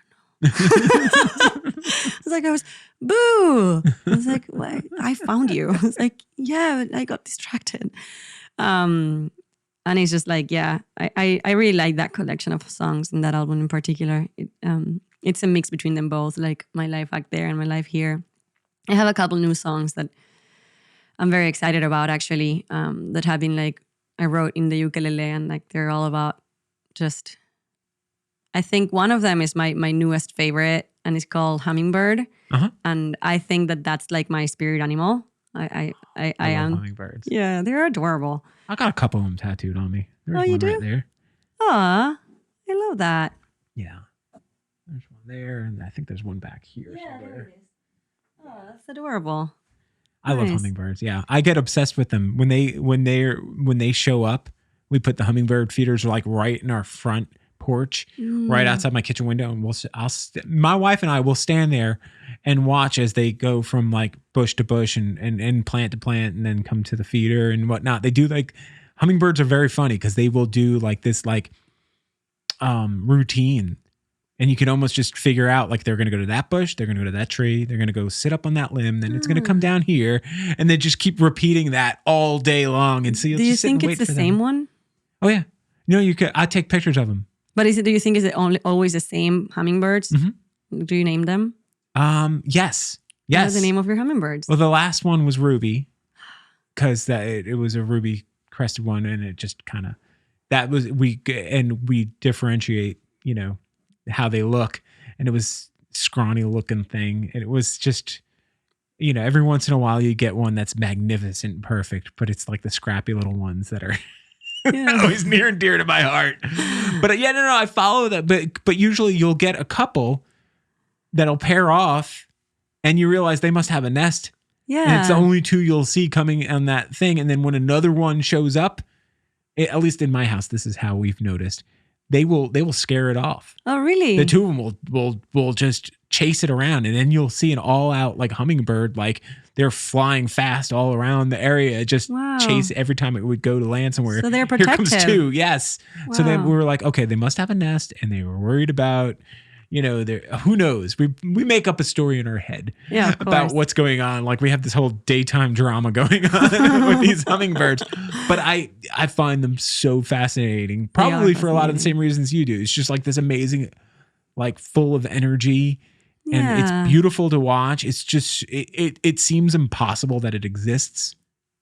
Yeah. It's like I think it's the common agreement that we have all come together what a hummingbird means, like, because we see it also in ladybugs. Like, why ladybugs? Like, everybody loves a ladybug. Yeah, and like we all choose is like kind of like someone says like I love this, and then like me too, and then like all of a sudden this thing becomes like this icon and this like thing.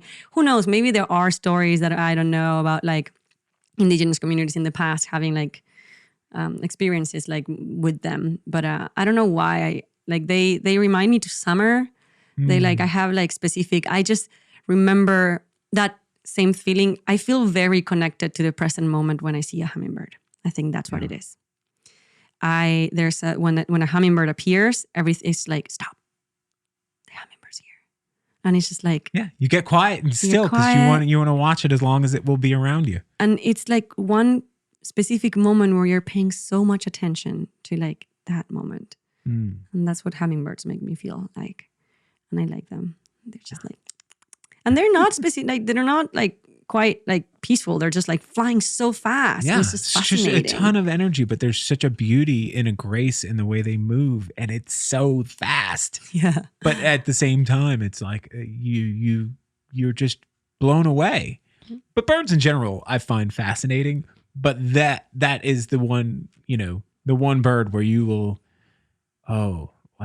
you'll stop and you'll wait for it to come back. And like, we have that with eagles and like with owls. The hawks around. Oh, the owls in my backyard. I was actually very good at impersonating owls in my farm. I want to hear it. I want to hear it. Come on, please do it. Wait.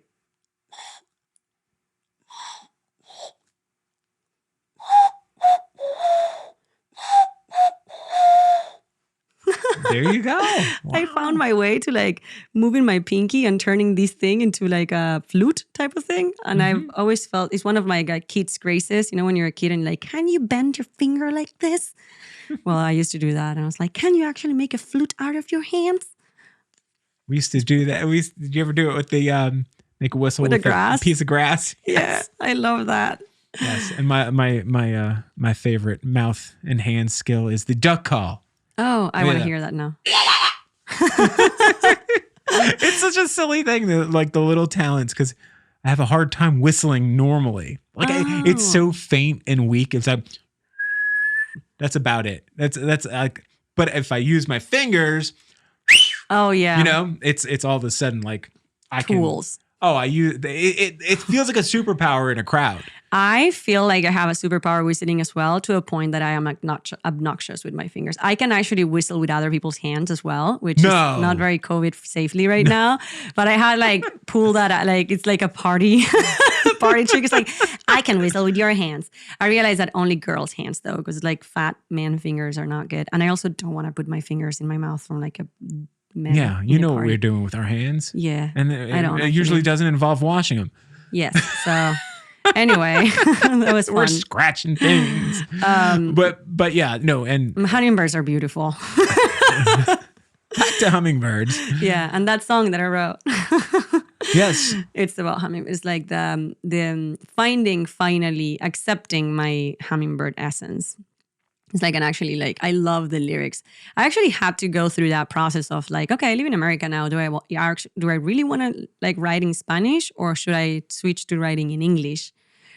And one of the reasons that you had mentioned, I found that a lot of people in America really craved not knowing what the lyrics said. Like they were all very excited about like, I don't even know what you're saying. I was like, awesome. I don't need you to know what I'm saying. Right. Or like, it's okay. You don't have to know what I'm saying. And I've realized that I find myself, I express myself more authentically and more true to myself when I'm writing in Spanish. That's such, I'm grateful that you do that, because as I said before, I'm hearing it and getting the message conveyed through all of the other things that make it music. Yeah. And I think I'm hearing it properly. Like, I think I'm getting your vibe from it. So I do play that game. What do you think it says? And it's kind of cool because like some people do pick up on like a couple words. Mm-hmm. Even in like, thank you, for example. I remember we had a conversation with John. I was like, I wanna say the word gracias, like yo te doy gracias. And he was like, no, that's like the word that everyone knows here. And it's like, yeah, exactly. I want people to feel related to it. I want people to know like, oh, thank you, gracias. And if it offers a platform for people to learn Spanish, then that's even better. Like, what better way to learning a different language than by singing a song? By singing a song, or like engaging personally with a song or with a piece of art. So I am enjoying the what it offers, and like I'm like, this is my game that I played when I was a kid, and I'm here offering it to you guys. I had translated all my songs when I was a kid, and this is a game for you. Wow. I love it. I love it. Okay. So let's fast forward, because I know we've jumped around a lot and we've talked about a lot of awesome stuff. And I think at this point, people, if they haven't gotten a really good grip on what you're about, I don't know where you've been for the last hour or so, but what brought you here to when I say here, Charleston? What brought you to Charleston and to where you are right now with all of this amazing stuff? Like, how did you land in Charleston? Because it sounds like you've been all over the country, but as well as, you know, where you're from originally. I'm sure you've been other places as well. Yeah, I've been in 32 states in the U.S., which has been a blessing. Like, I've seen a lot of the U.S. and I've seen a lot of like beautiful, because like places of the U.S., not only just like cities, but like actually staying in national parks and like going to festivals most of the times. And like, because I work in the event department, I was just going from festival to festival. Fun. It was super fun. It was also, it gave me hard work. Yeah, it was very intense at times. And because I was also trying to prove myself very much, I think now I am able to appreciate it way more. I think that when I was like going through it, I was like, I have to do this. I have to show them, because like I was working my green card through the company. So I had to prove literally that I was better than any other American in the country. So like, that's what the whole like process of you going through that process is. You have to show why no one else in the country can do the job that you are doing. So I have to prove that I was better than 500, 400 million Americans. It's like, I'm for sure not better than 400 million Americans, but like to do what I do, like no one's better than me to be myself. Right. So, and my job required a lot of me being myself. So I was very lucky.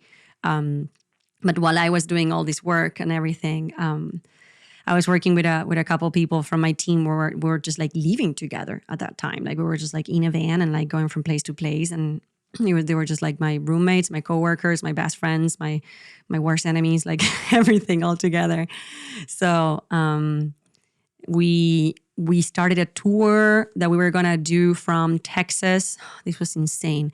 From Colorado to Texas, Louisiana, North Carolina, Vermont, New York, Vermont to California. Oh my gosh. Yes. And all with like a track trailer and a track and a trailer. And we had all these different events set up around the country.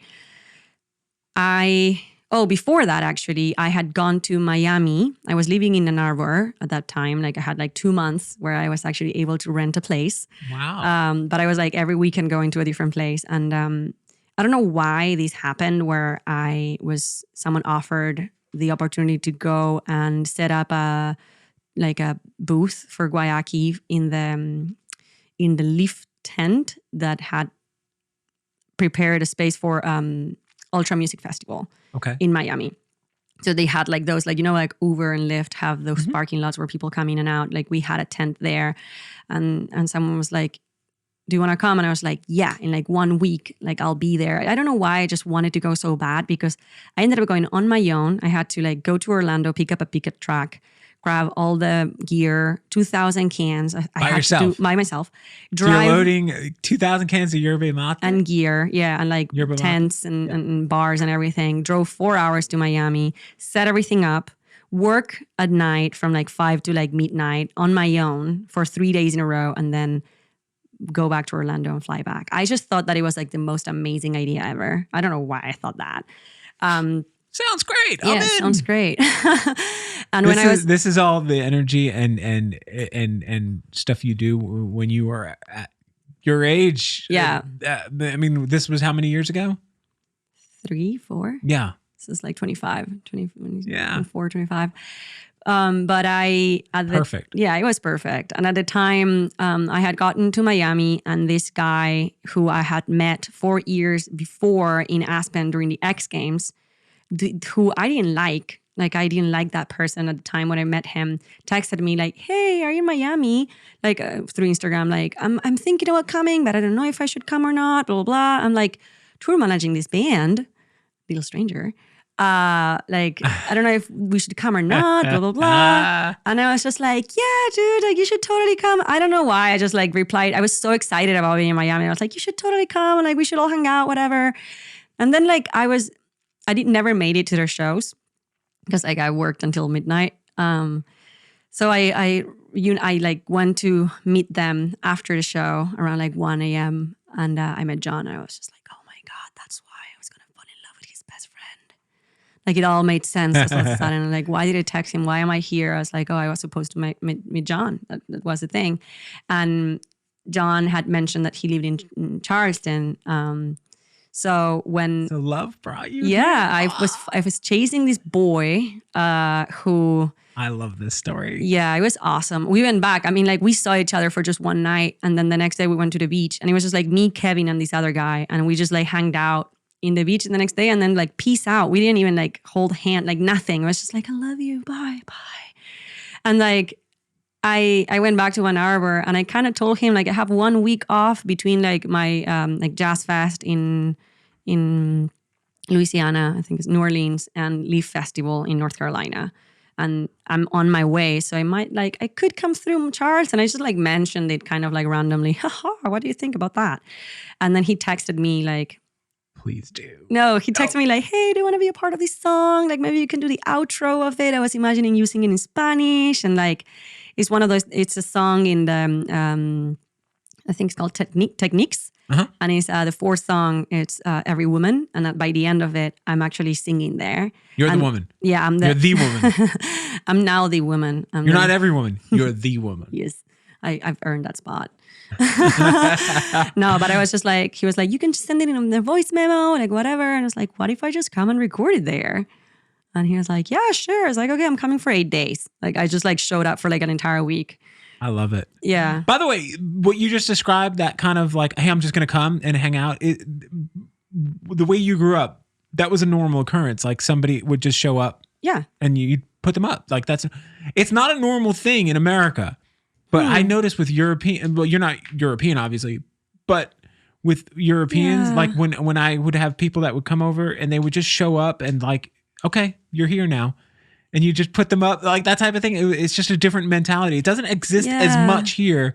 I think it may be there's a little bit more of an organized version of that with the couch surfing I don't know if you know what couch surfers Yeah, are. I do. But there's something like that. You know what? But I love that you just did that. Similar. Well, I actually gave him a month in advance. Like I told him, like I'll be there. Oh, you like, warned him. I told him like I'll be there in like 2-3 weeks. Is that like 3 or 4 weeks? Is that okay? And he was like, yeah, sure. Like at that point, like we haven't actually said to each other. I kind of actually did. I texted him when I left Miami that I actually sent him it took me a while to like text him that saying like I left like with a kiss that belonged to you and I was never able to give you.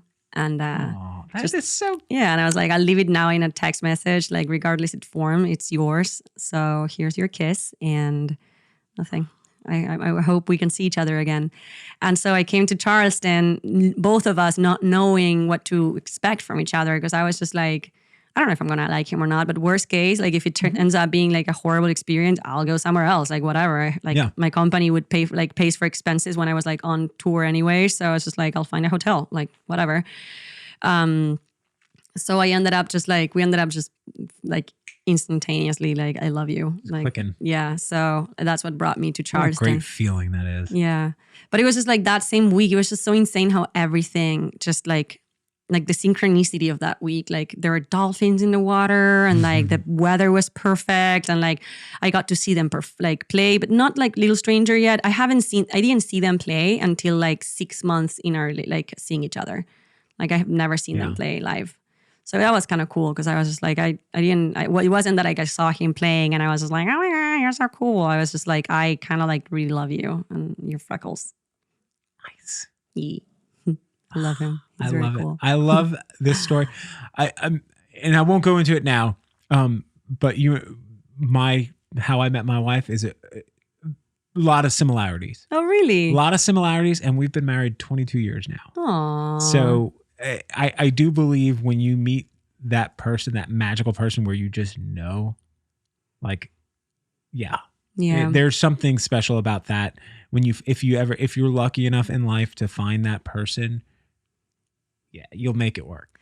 And it was really cool. Nice. Yeah, we were both in like the same place, at least like trying to prove ourselves career-wise. And like he was like just 100 shows per year on tour. I was like 100 shows per year, also not playing, but like producing and like setting up and stuff. And it was just like the level of intensity of our lives made us take like our relationship in a pace that was like very different than any other relationship that I've ever had in my life. It was like so unique. And I look back because there was a lot of uncertainty and like a lot of like insecurities, at least like from me, and like different things that had happened, like every relationship. But at the same time, like I look back and I'm like, oh, I know, I understand. Yeah, it makes sense. That's why like we were both like going through all these changes and everything. And like last year, I remember like both of us saying like, if we both go through this together, 2020, like we're gonna be together forever. Like this is it.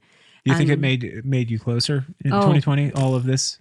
We saw ourselves in our worst, like absolutely, and not only saw but like held each other in our worst, and like the amount of patience that it required from like towards ourselves and towards each other, and like this whole thing of like I don't need to understand what you're going through to just be there for you, and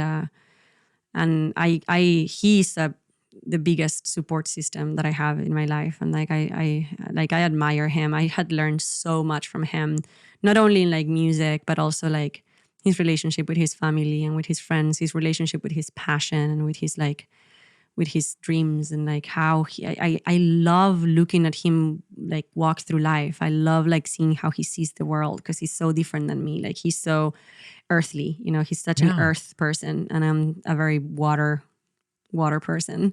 So like I look at him and I'm just like, I would have never done that, but it's so beautiful, like the way that you just did it. It's like so graceful too. And I love him so much. But that song, the last song in my album called Sana, I don't know if you heard it. It's like a little bit different than the rest. It's more like a mantra, kind of like meditational. Is that the one with the recording of a kid? No, that's my niece, by the way. That's your niece. Okay. Yeah, it was so adorable. I asked my sister, like, send me some like things. It's like my sister lives in Patagonia with my niece, and like they send me the voice memos. But now I've seen my niece only twice in my life. Yeah. So it's very, and she's like 3 years old now. So it's kind of cool that we share a song together. Like we can always say like, oh, we have a song together.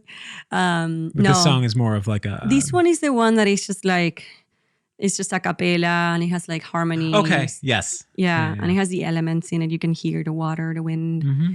It's a meditational song. Like I sing that when I'm doing Reiki, and I sing that when I'm like doing meditations. And Sana means healing. So it's a healing song. And so we had last year, actually, February last year, we broke up for like less than a month, but we broke up. He went on tour in the Midwest and the Northeast. I went to Aspen, Colorado to go pick up a van who happened to be broken. So I ended up staying there for another month as well. And when we came back together, we were just like, okay, like we've been already broken up for a while. It was like miserable. We talked and he was just like, I still want to record. I still think we should record your album. Like I still think that we should make this happen. And I was like, okay, cool. Yeah, let's record the album together. Like even though we're not together anymore, like let's try to do it. And I don't know why the song that I don't know why I chose Sana to like be the first song, because it's the least song of all the songs that I have. It's just a mantra that like repeats itself. But it was amazing because like while we were recording it, it's such a powerful healing song that it kind of healed our relationship in a way. And like I remember just like finishing, or like while we were recording every layer of like the harmonies and everything, and like everything that we were doing, we just like laid in bed and like with our eyes closed, like next to each other, like not touching each other because we weren't together. We were just like hearing the music, and just like that moment, I was just like, I want to spend the rest of my life with you. And that's when, yeah. And that's exactly when I was still working for Guayaki, and he had mentioned, he was just like, I want to let you know that even though I know you're getting your papers and everything with your company, I just want to let you know that if anything happens, I'm ready to step up. And like, I want to be with you and I want you to stay here. And a week later, I got laid off. So I was like, remember last week when you told me this? Remember that time? Like last week when you said you'd step up? Yeah. Here's a ladder. Yeah, no, Let me help you. He was so supportive about that. Like when I got the call, and I was like, I didn't see it coming at all, because the company was saying like, no, well, Patagonia is paying their employees and all these things and blah, blah, blah. You know what's sad is I bet you if they waited like an extra month, it would not have been a problem. No. Did they go under? They had an issue. Like they had like I don't know what happened. It was more than just the pandemic. They needed a lot of I don't know. I don't know if I can talk about it, but you don't have to worry about it. Was just like it just didn't work out. It didn't work out. They were just like, it's too hard. Like they needed money like right away, and they couldn't hold, or like not money. They just like needed to support their supply chain, for example, and like those things. And I understand now. It was more than just paycheck. It was everything. Everything, yeah. So I was just like, well, whatever. I just like I didn't see it coming at all, because 2 days before we're talking about like, okay, you guys can like help distribution and like you can help all these things, even though I was working on graphic design actually, and I was doing a lot of like brand guides, and we were like a lot of other things that had nothing to do with like events. So I was like, oh, I'm good. I'll just like hop into like all the graphic world and like the digital stuff, you know? But when that happened, I just like called John crying, and he was just like, it's okay. Remember last week we talked about this? And I was just like that, the synchronicity of everything. And this album in particular, like the title of the album is called Arreando Moscas, which means herding flies. Herding, like gathering. Not like smacking them. Oh no, herding, like herding, you know when you're like cows. Hurting. No, herding. Like when you grab cows and you kind of like kindly like push them into another like place. And it's just that like I think for me, with my uncomfortable moments in my life, I get so like I want to see the result right now, and I want to understand it right now. That the first thing that you do is just like smack it. But like, I don't know, sometimes you just want to hurt the fly outside instead of killing it, you know? It's just like, go outside, go play your game. Like, it's okay. Let me ask you a totally related but unrelated question. Because I don't know what the roaches in where you're, I don't know if there's anything like palmetto bugs. Oh, yeah. anywhere else. Cucaracha. My dog's called Cuca from roach. But like I grew up in New York, and a cockroach is like no bigger than the size of your pinky nail.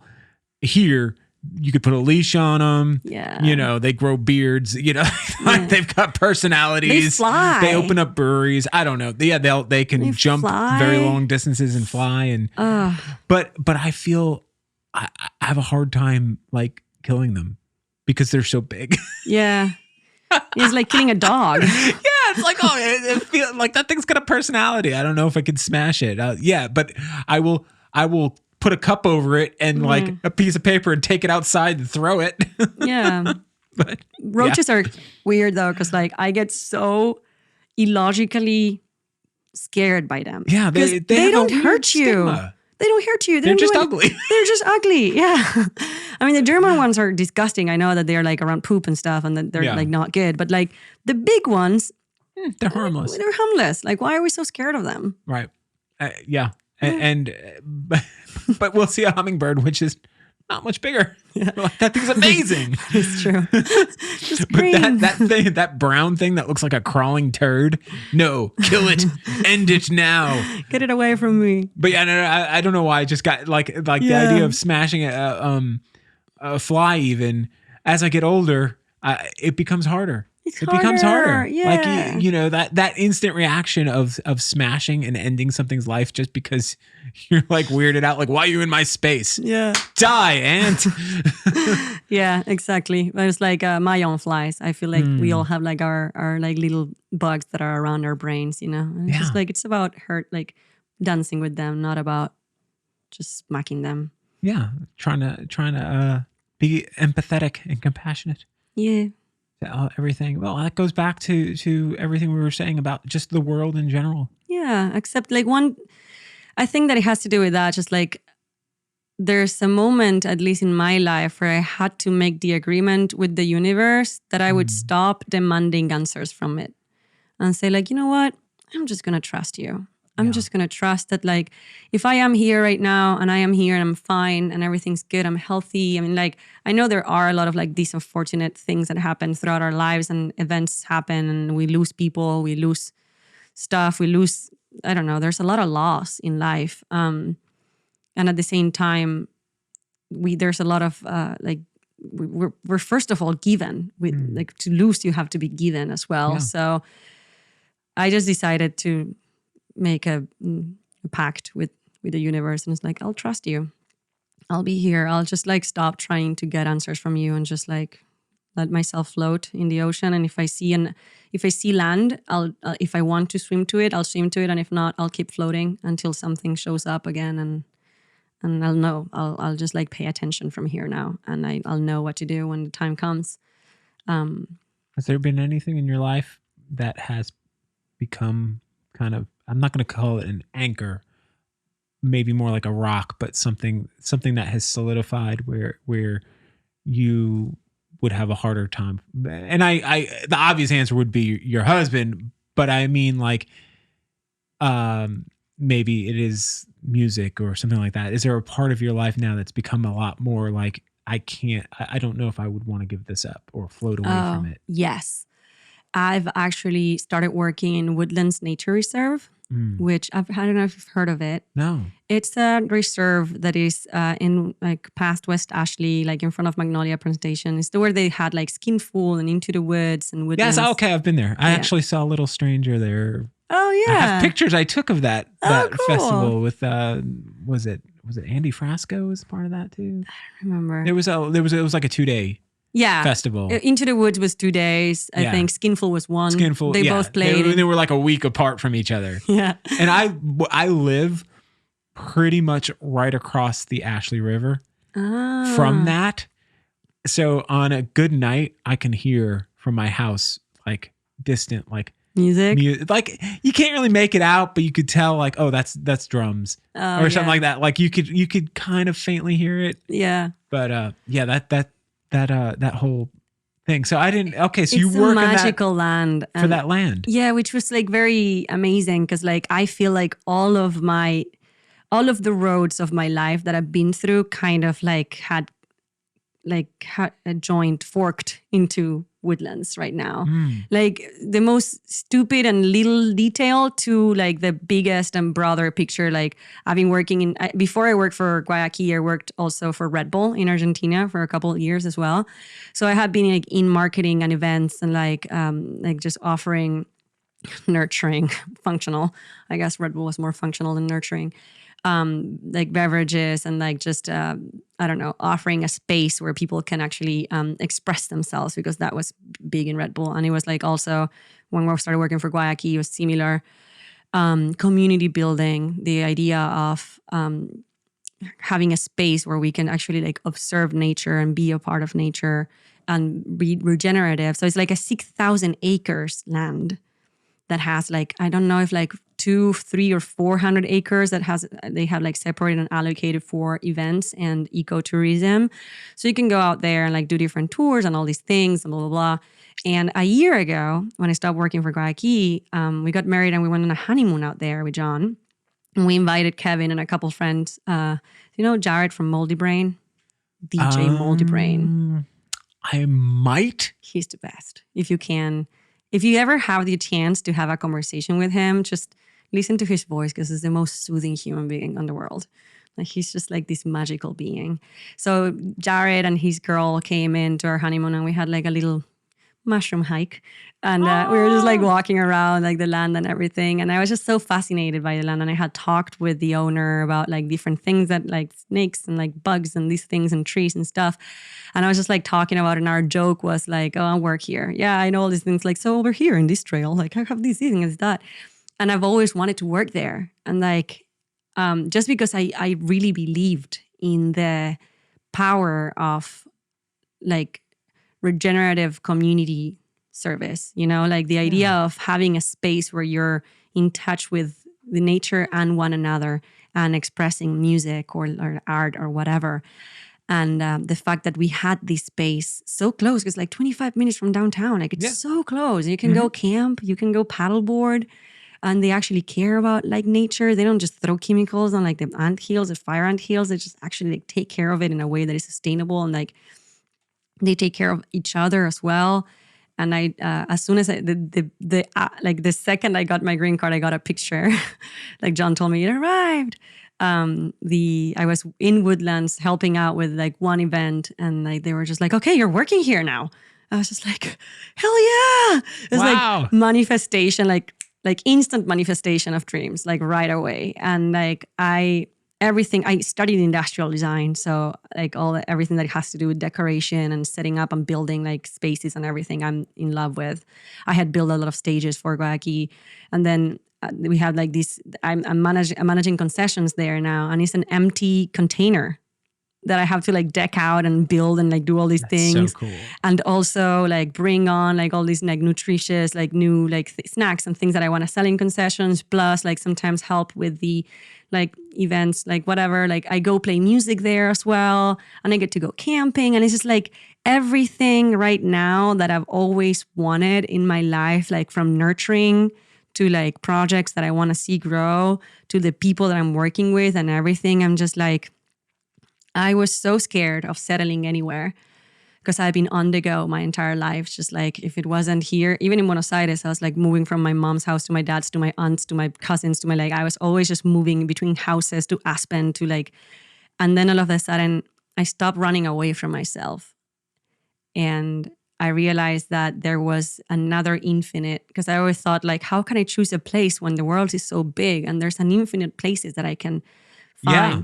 But also there's an infinite amount of numbers, right? From 0 to infinite. But there's also an infinite between 0 and 1.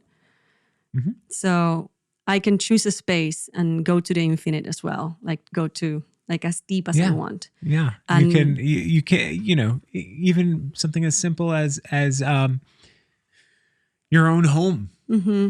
You can undergo slight little changes, and then it never will feel like stagnant if you keep it going. And that's a metaphor for your life. And like, I love that you've come to this conclusion at such a young age. Like, yes. And we're so lucky to have you here as part of the community here, part of the creative community, and part of nature. Yeah.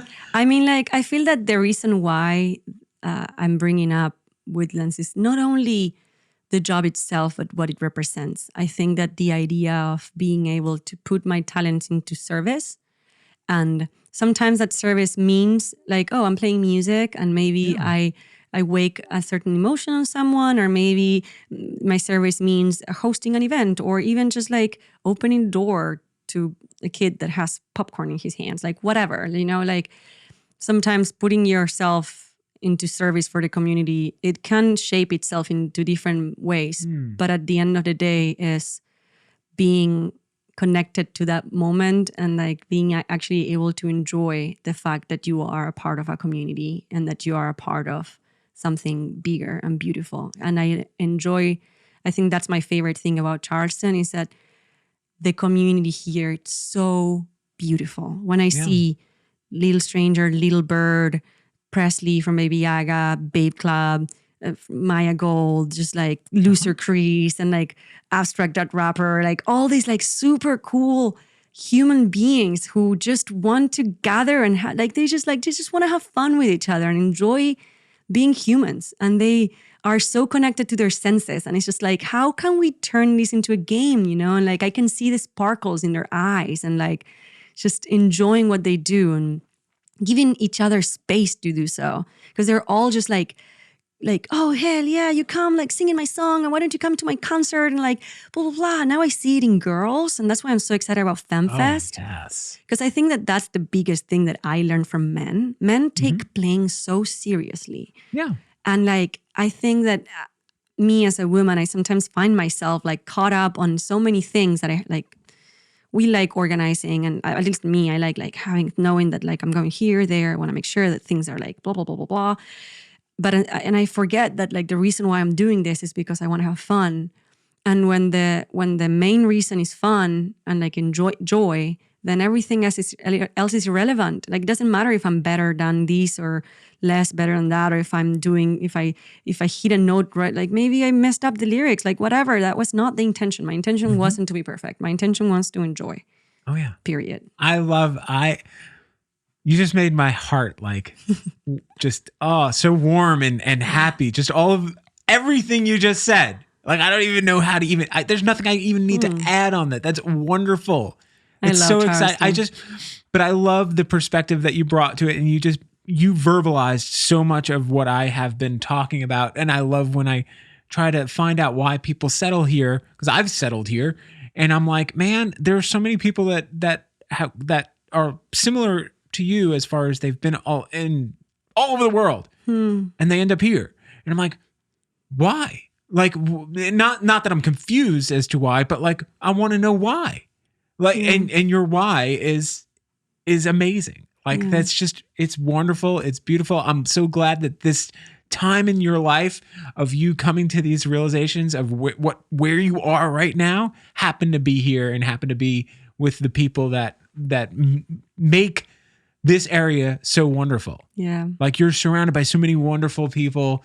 You found the right group of people and for you, and it's just amazing. I had no idea that how much stuff was going on in the Woodlands. I just didn't know. I know there was an event there like a couple of weeks ago that a camp jam. Yeah, I played there, and I was gonna go, and some family stuff came up, and I was like, I can't commit to that right now. Yeah. And whatnot. But yeah, I keep an eye on what's going on there with that stuff. They're doing like I don't know if they're going bluegrass. I can't remember the name. Like, in May, there's going to be a big one, like Festi, I think it's called. They have like every weekend something. Like, I'm playing there tomorrow, for example. We're just going to go with like my mother-in-law, my sister-in-law, and John's nieces. And we're just going to go camp. I'm playing with my friend Johnny Holiday. And now, is this an event, or are you just going to hang out? Every weekend they have something like either movie night or illuminated series that was like concerts outside as well. Like, they always try to have something happening for campers mainly. Yeah. But if you want to go and just hang out there, like, you can also just go for the night. I mean, like, I love the fact that you can you're camping and then all of a sudden you find someone singing in the middle of the forest, and like, it's very beautiful. You brought up one of the things you did with your husband is you went on a mushroom walk. Yeah. So earlier in this discussion, you were talking about how you know, kind of finding peace with that existential dread. Oh, mushrooms had a lot to do with that. And my wife has never done mushrooms.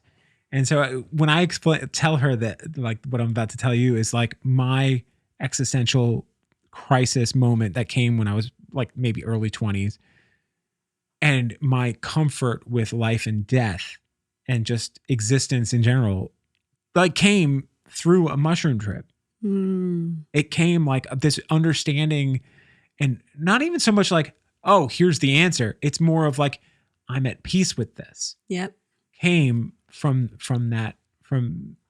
doing mushrooms and being in the right place at the right time with the right people, and just feeling like, hey, this is all going to be okay. Like it's good, you know, like life is good. And you really become comfortable with the idea of death becomes less scary when you realize it's just part of life. Yeah. And like things die all the time. It doesn't mean they're gone. Yeah, no. You know, so you just kind of start to experience the world as an energy, as instead of like inanimate objects, and then you start respecting the stuff around you, whether it be this microphone or an apple or a plant outside. Yeah. When you start treating things with that kind of thing that we're all the same stuff, we're all made of the same things. It gives you a perspective that is hard to gain by your own. Like, yeah, I think you can achieve the same. I think like mushrooms are kind of like a shortcut into that. And yeah, it's like a jump start. Yeah, yeah. But at the same time, you can also get to that point without the need of psychedelics. I understand why a lot of people don't feel comfortable. Sometimes it's a little bit of like an aggressive energy to receive all at once. I've never had like a trip from mushrooms. I had like an acid trip that like made me, I think it sparked my existentialism. I realized nothing, like I felt nothingness, but it was scary. I was just like, oh my God, like what's going on? And then from there on, I just like, I felt scared until now. Like last year when I actually was like, you know what, I'm just gonna give in. I think like I started like doing more mushrooms last year, and in like small amounts, you know, like I've never had like a trip. Yeah, microdosing. And I think that what mushrooms have done to me is it made me connect with whatever I was feeling at the moment. It intensified it. So I was like happy, I was super happy. If I was like sad, I was super sad. If I was like anxious, I was super anxious. And it's like, it just intensified whatever emotions I was feeling. Let me feel like, it just like, it takes the veil off of like that. I want to control my own emotions because I'm scared of them. Like, what if I explode of like happiness? And it's just like, well, when you sit with your happiness, you realize that it's just there, and it's just like, yeah. But you get those moments. You get those moments in life, and I think what you just touched upon it, as far as we become, especially the older we get, we become experts at suppressing any extreme emotion. But there are times. And this is a great place to live as far as being in the Charleston this whole part of the country, the low country as we like to call it down here.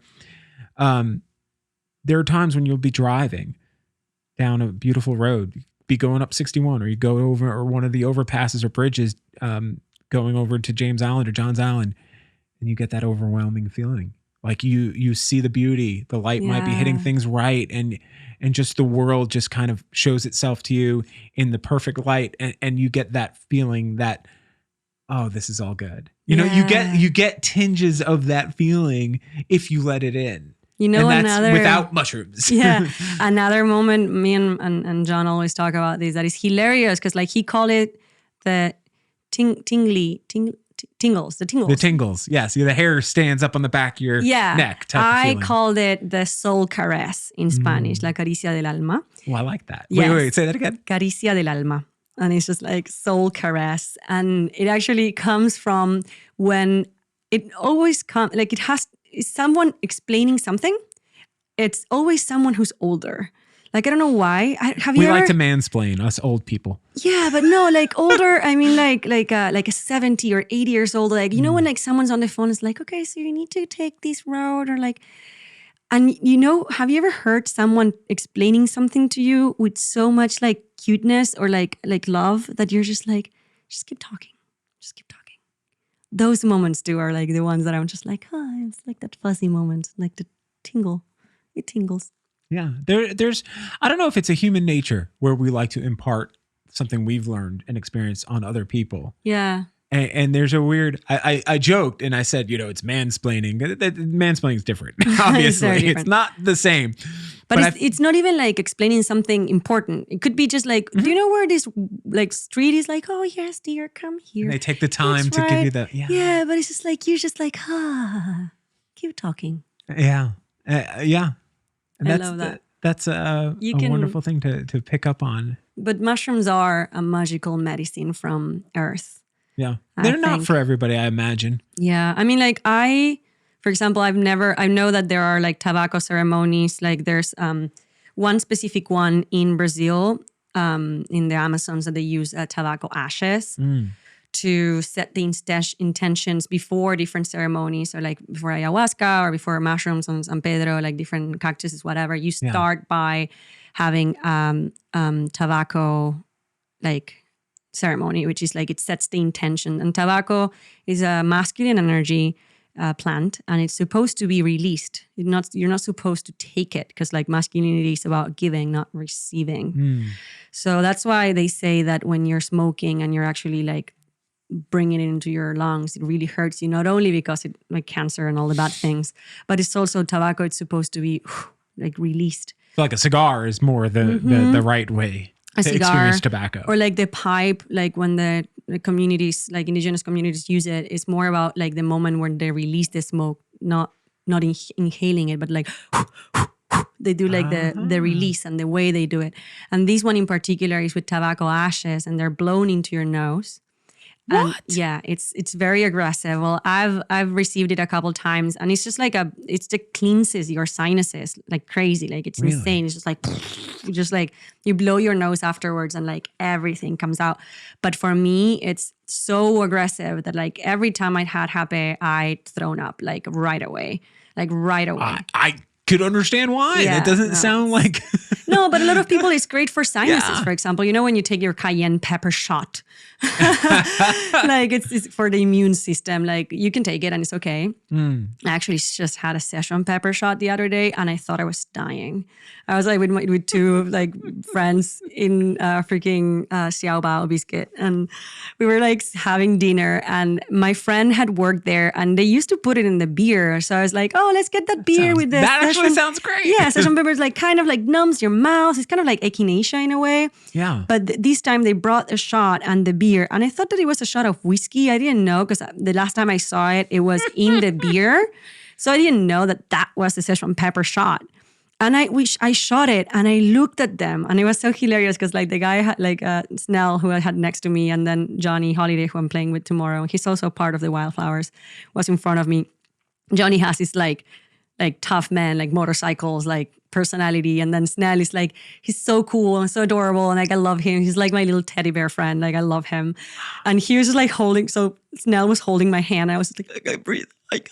I thought I was having an allergic reaction. And then like, so Snell was holding my hand and being this like beautiful support system of like, you're good. Are you okay? And then Johnny was like, you're fine. You're fine.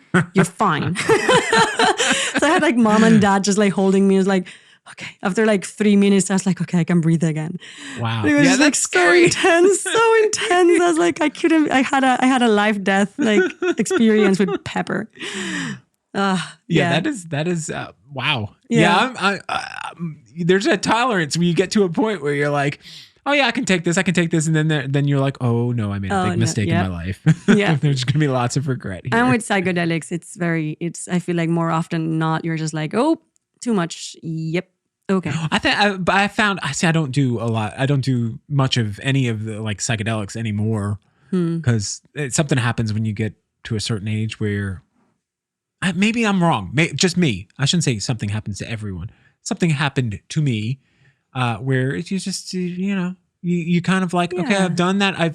I've experienced it. I went through a phase where I did a lot of it during a certain point in my life, and then you just kind of like, you I wouldn't say move past it, you just move along. Yeah. And then every once in a while, you're like, it'd be you nice find to other do that. medicine. Yeah, I you think just that's the thing. you find yoga or something. Yeah. I do believe that like every substance is medicine. Like even alcohol. Like sometimes I come back like super cranky and I had a very hard day and I'm just like, I'm gonna take a shot of freaking Fernet. And it is my medicine. Like it helps me feel better in a certain way, you know? It's nice to walk away once in a while. Yeah. And like or say like I have the choice to not have to feel the way that I'm feeling right now. Yeah. Because when you're like just complaining about things, I think that that's part of like human nature, but not necessarily nature itself. Like you don't see nature complaining about like waves or bees or whatever. And then when I'm like overly complaining about certain things or whatever, I'm just like, this is just chemicals in my brain. And I just take this magical little thing and get an attitude adjustment. Yeah. Yeah. So it's like I think that's the beauty of being humans. We get the opportunity to choose the state. Well, that's the thing I like. That's the thing I liked about mushrooms. Yeah. Because I felt it's the one drug that's, when you think about all of those types of psychedelics, which can, have a very very impactful change to your whole point of view during the time when you're on them and sometimes afterwards. But with mushrooms, I always felt like you dial it back in your head. Like it was like a skill, like once you figured out, whereas with maybe acid or mescaline or something like that, like I felt like the chemicals were too powerful. Like you could not steer the ship. I didn't like acid. I never liked acid. I took it 3 times. Only one of those 3 times I actually chose to take it. The first 2, like someone was like, pfft.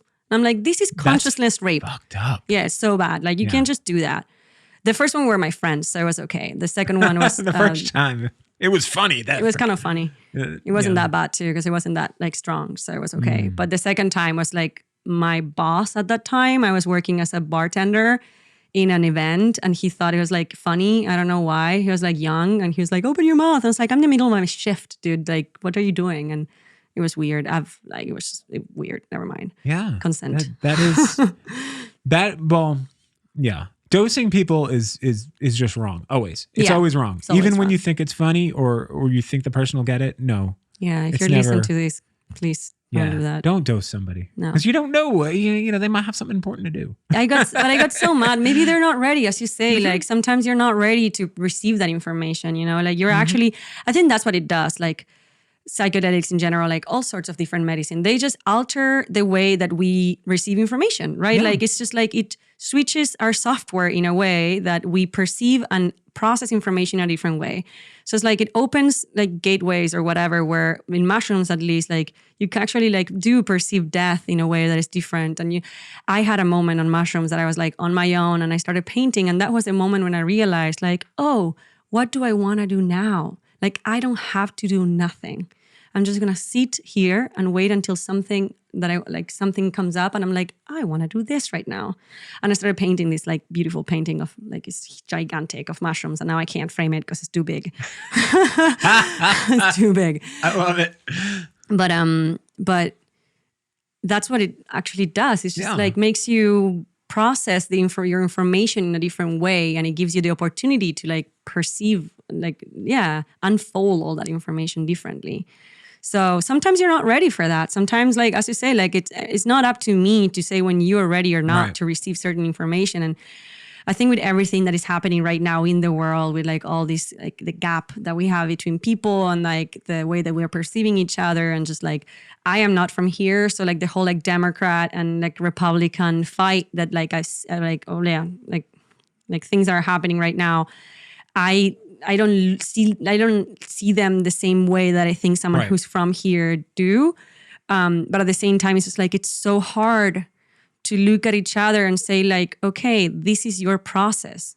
This is a process that you are going through in your time life to get to whatever you have, wherever you're going. And there's no trust in each other processes. I come from a very, very conservative background and like, super religious and like very, very close-minded, like racist and like very bad. And I didn't even realize that I was being a racist when I was a kid, or homophobic or whatever. Like my school encouraged us to go to the marches against equalitarian marriage, and like we were just like marching as like 17 years old against like LGBTQ plus rights. Oh yeah, And like, you don't know when and you're I a didn't kid. even know, yeah. Yeah. And it wasn't until I like started traveling or I went to public university and I started like, oh wait, why do I think this? Oh, okay, no, like I held on to certain thoughts because I thought that that was the right thing to do. Mm-hmm. And when I got the opportunity to perceive like, oh, this is not funny, or this is not, I shouldn't say this, or I shouldn't say that. This is making you feel like, why? Because this is making you feel uncomfortable. Yeah. And that should be the only reason why I should stop doing it. Not because it's right, wrong, if I'm right or not, whatever. It's just like, you're asking me to stop. Perfect. I won't do it again. Mm-hmm. Period. Like, I don't have to understand to accept your line and stop. It's hard. It is hard. It's hard to turn the focus back on yourself and say, what have I done to people where I thought I was helping them, and meanwhile I'm tearing them down.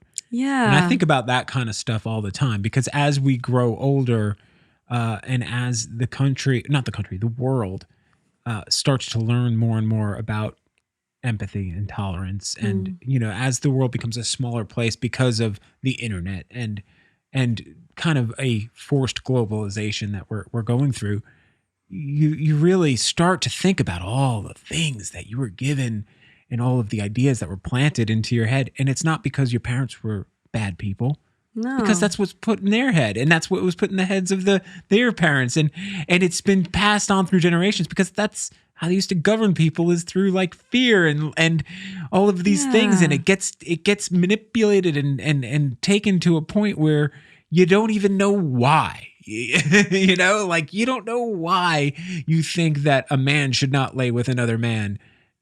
It says so in this book, and it's like, yeah, but that book says a lot of other things we don't do. Yeah, and what about the people who are like, I never even read that book, dude. Like, I don't know what you're talking about. Like, yeah, and have you ever heard of that? There was a very cool experiment that they done. I don't know what university, but it was like about this group of monkeys, and they had in the middle of the room there was a ladder, and on top of the ladder there was a pack of like a banana or something.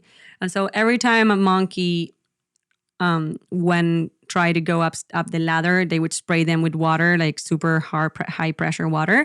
And then so like they wouldn't do it. So they would like slowly, they had 10 monkeys, for example, right?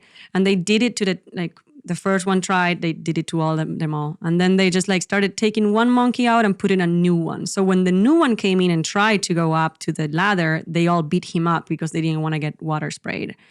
And so they kept doing that until all the old monkeys were already out, and there were just new monkeys who had never been sprayed with water. But they still beat up whoever tried to go. That's what they were taught. Exactly. And it's just like, no, you don't go up the ladder. It's like, why? Mm-hmm. And there's a moment where it's just like, I don't know.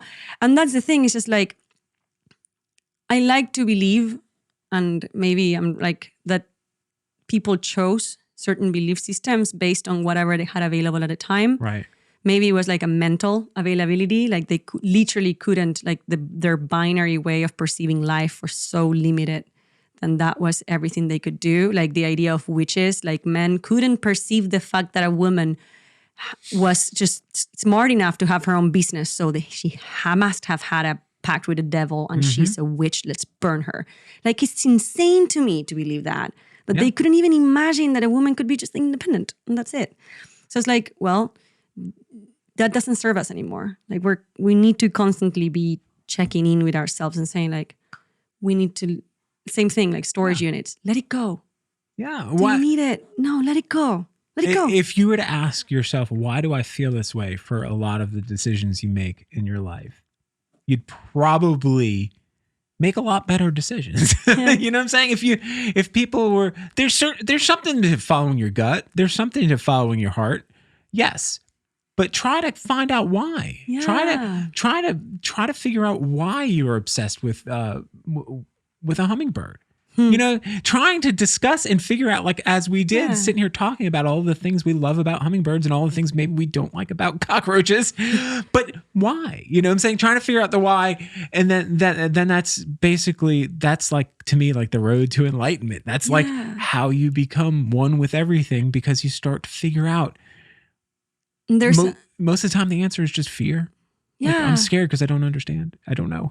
It's lack of information. And at the same time, like, there's a moment where you don't even need to find the answer. You just can feel it. I can feel it in my body. I've found a moment where Argentina is very classist more than racist. It's more about like different social classes. Like, if you're poor, then you're treated in a certain way. If you're rich, you're treated another way. And there's like talking about gaps. Argentina. There's no middle class. It's just no. Haves and have-nots. Yeah. 40% of the population in Argentina is poor. Like straight up poor.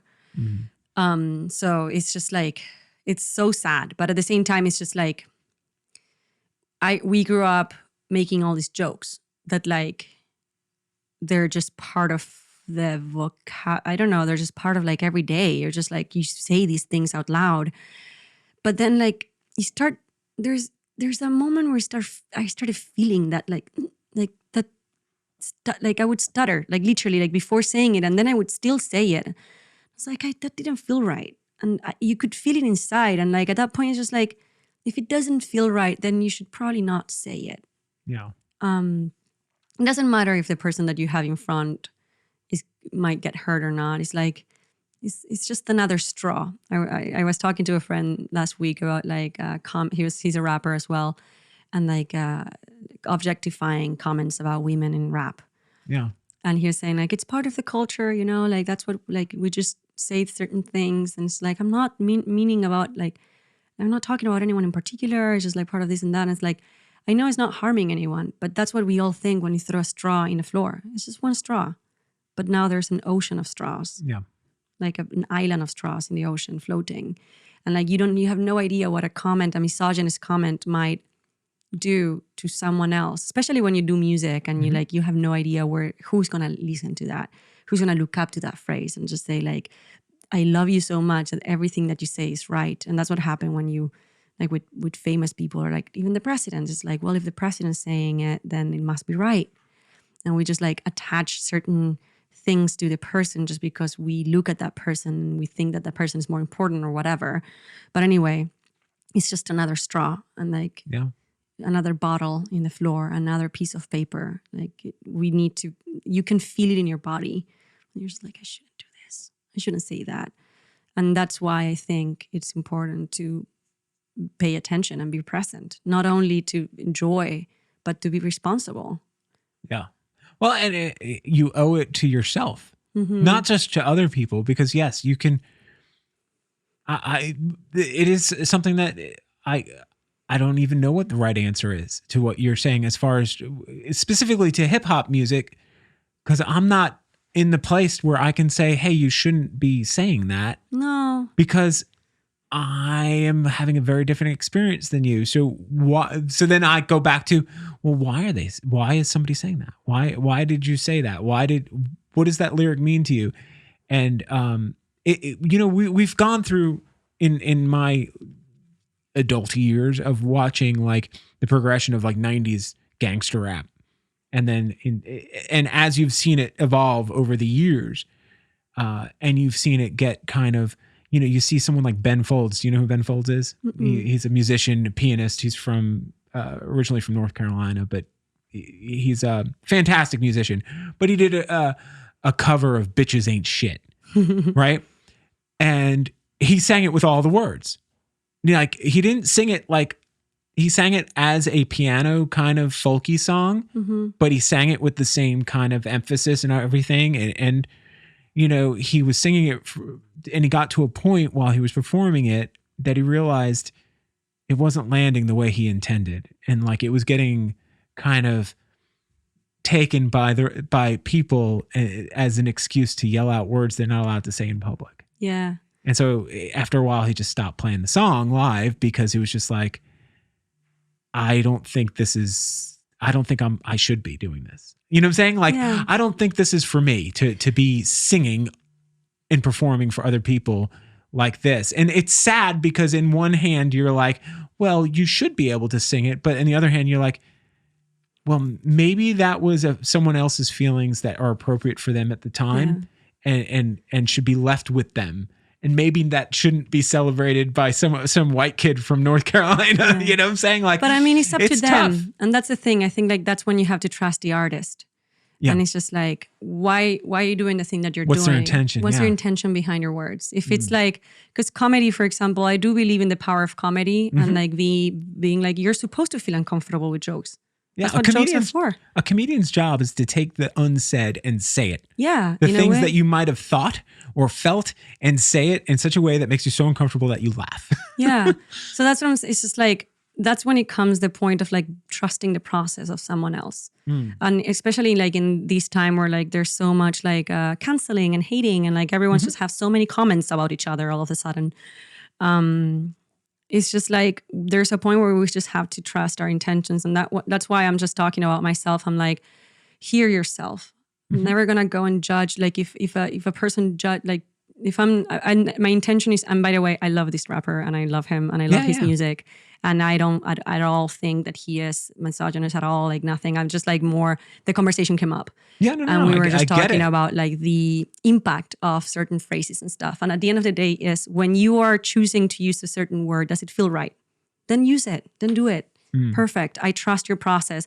And if you find out in a couple years that it doesn't feel right anymore, then have the courage to stand up and say like, I don't want to do it anymore. Perfect. Awesome. Yeah. Like it's all a part of process. And we shouldn't be... So important what you just said though, the idea that people learn and people change, and I do get upset when people get called out for things they did in the past, and it's like, yeah, that was shitty what they did in the past, but how did they change? What did they learn from it, and what have they contributed since then? Does it outweigh it? Like, do you you know what I'm saying? Like, did they grow from it? Did we grow? There are things that were okay to say when I was in my lifetime that you can't do anymore. There are, I mean, my wife's been on a Friends kick. You know the show Friends? Oh, yeah. There are some jokes. There are some homophobic Horrible jokes some in there. very homophobic jokes in there that if you tried to do that now, it doesn't matter that it was done without being mean or being hurtful, but it's still making a joke out of it where it wouldn't land today. Like you couldn't pull that off. And this is, you know, you're only going back 15, 20 years. Yeah. So yeah, but what's the intention? What's the... At the end of the day is that I do that for at least like checking with myself is if at the moment feels right or not, then I get to make the aware decision if I want to do it or not. In the future, well, I can't, that's the thing, as you say, I can't control if in the future that's going to be like the worst thing I could have ever said out loud or not. But at least I know that in the exact moment I did my best. And words are important, and how you treat people is important. Yeah. And I worry about that kind of stuff all the time, as like things I might have said out of anger or things that I didn't realize, like the collateral damage I caused to someone else. Another thing that we're learning as especially for me as an adult man, like a straight, you know, whatever, white dude in America. Like things that I'm learning is, you know, when you think you're saying or doing something nice, it can be perceived aggressively. So saying to somebody, hey, I like something about you. yeah. You have pretty eyes. If I were to walk up to you and be like, oh, you have such pretty eyes. Now, if I have a relationship with you and you already know, like, Joe's not saying that to be aggressive, blah, blah, blah, and you'd be like, oh, that's nice. Well, it makes your day brighter. Yeah. That's a big difference than if I see you walking into a store and I don't know you and I'd be like, oh, you have such pretty eyes. And I was always the type of person that would like love to, and it was never like even a sexual thing. It was just Compliments. Oh, I love your dog. I love your dress. You know, but there's certain things where you can say that and it can be perceived as aggressive. And and I didn't know that. And you learn that because you think you're being nice. Yeah. And at the end of the day, you're really making someone uncomfortable. You're really making them like they did not invite you into to say any of that stuff. And it's a hard lesson. It's a hard thing to shift out of, because if your intentions were to be nice and to just share your joy with somebody, and then you worry like, oh, was that real? Did I just hurt that person? And for the most part, you probably didn't, but you could. Yeah, or like you distract them from whatever they're doing. Like you're like in certain like thought, or like you're thinking about something, and it's like all of a sudden you hear someone telling you something. It's like, wait, what? It's weird. It's the cold, like how the effect we have on people. It's insane. Talking about uncomfort, I have a problem. I need to pee so I was about to say we should probably take a break here, and let's do that. And do you want to play a song? I would love to. Okay, let's.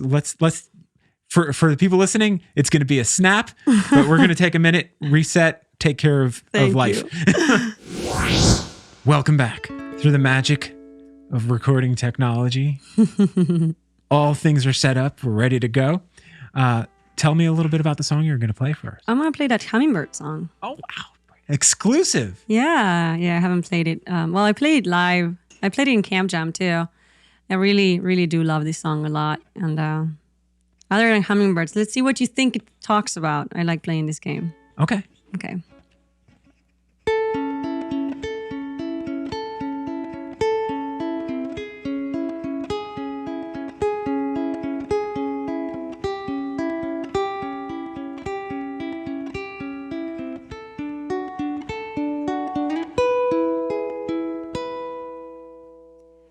Estoy queriendo levitar, mi dulce transitar, que tanto ya me dio, pues hoy estoy acá, buscándole un hogar a esta espiral que siempre se escondió y hoy abrazo.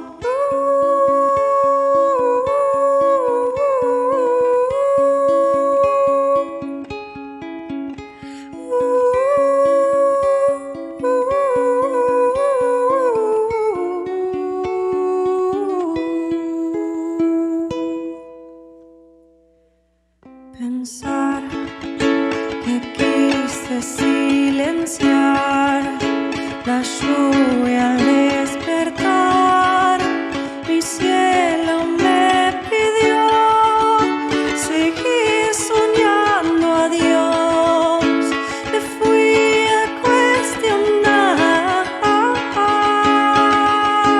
y dulcemente sonrió.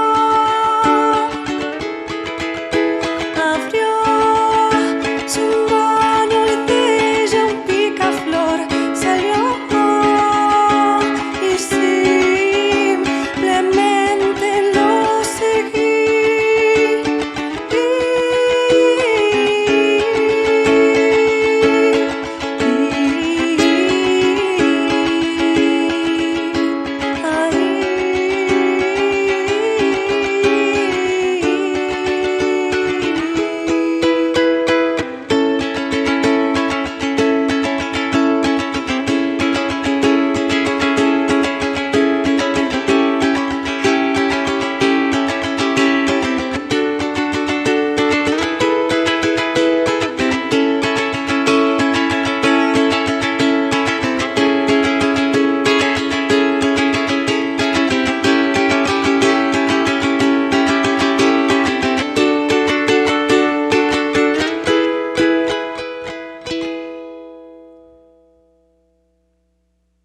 Yeah. So beautiful. Thank you.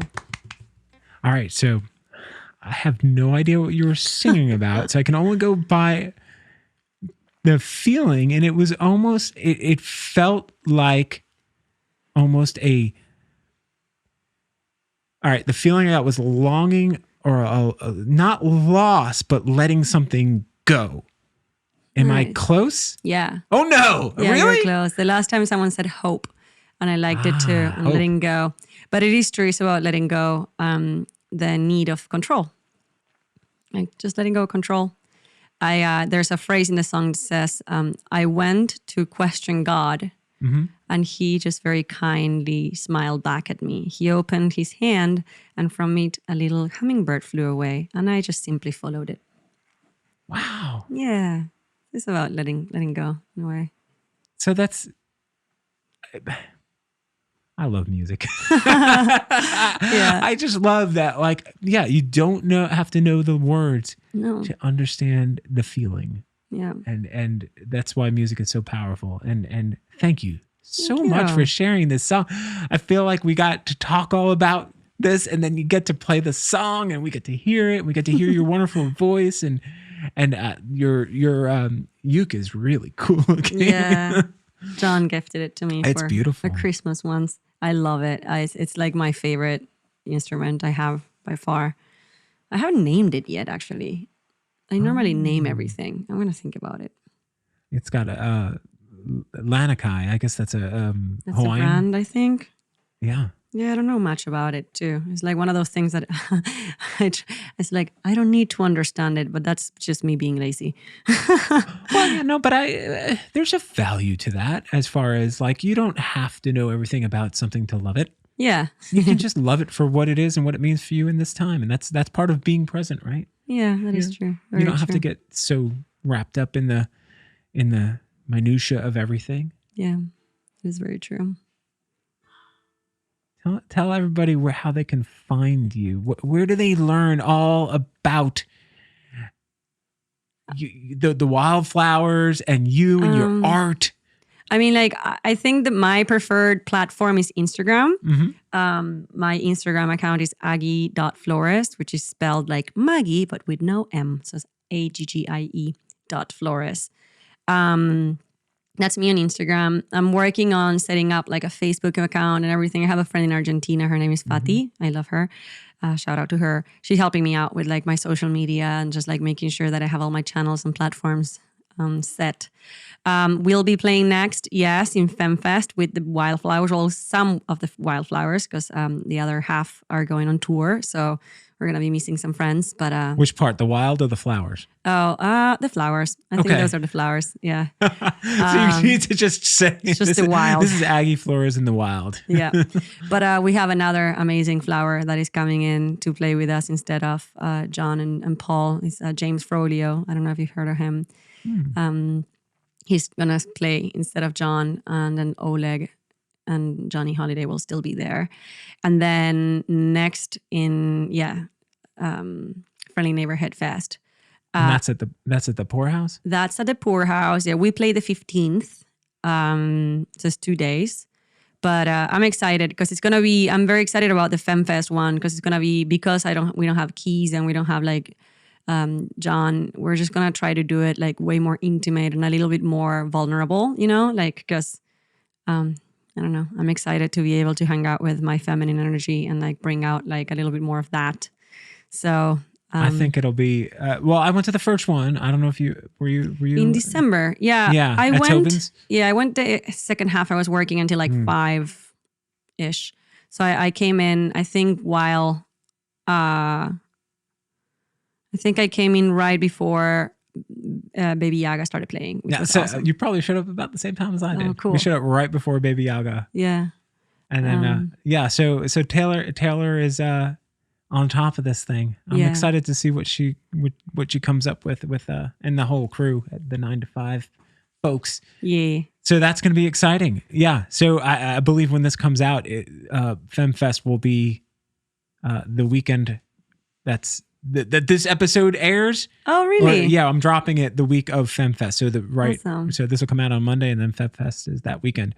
So if you're listening to this and you're in Charleston or you're coming to Charleston, go to 9to5mag.com and get yourself a ticket. Yeah, it's gonna be fun. And look for that whole Little Stranger thing. It might be sold out by the time this comes out.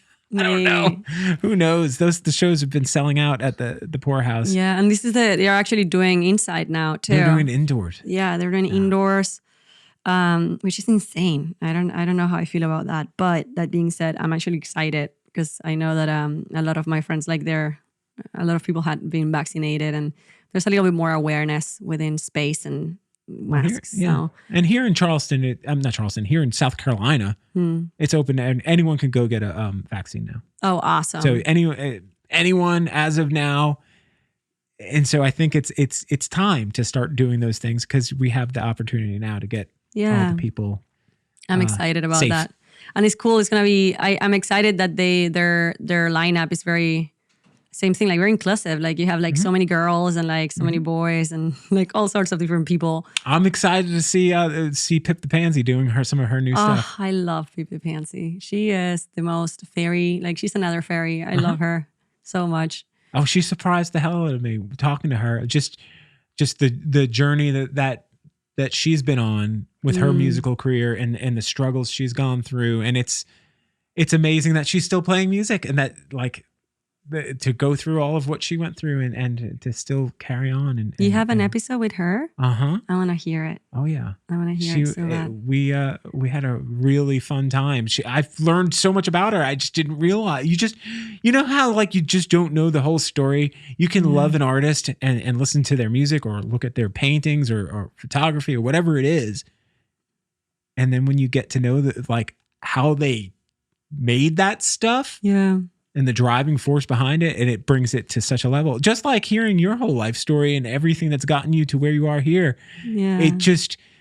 It connects, it makes the music even more accessible because you're like, oh, now I understand why I feel the way I feel when I hear this. Yeah. Because this is a very passionate person who's been living life to the fullest and exploring and finding and digging and sharing.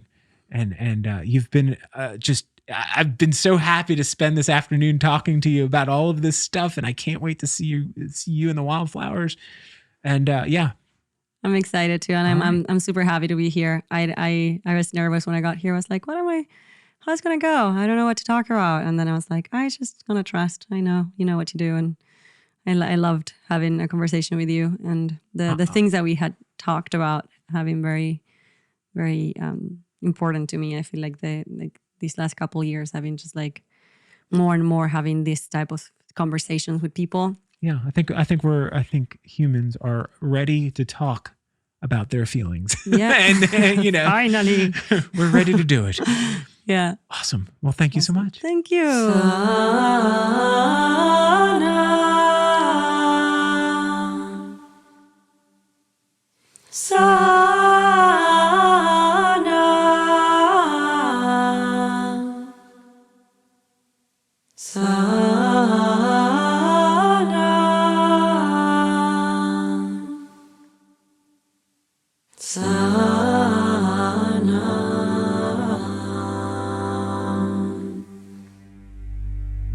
Cada fibra, cada hueso, que tu cuerpo quede ileso. Cada fibra, cada hueso, que tu cuerpo quede ileso.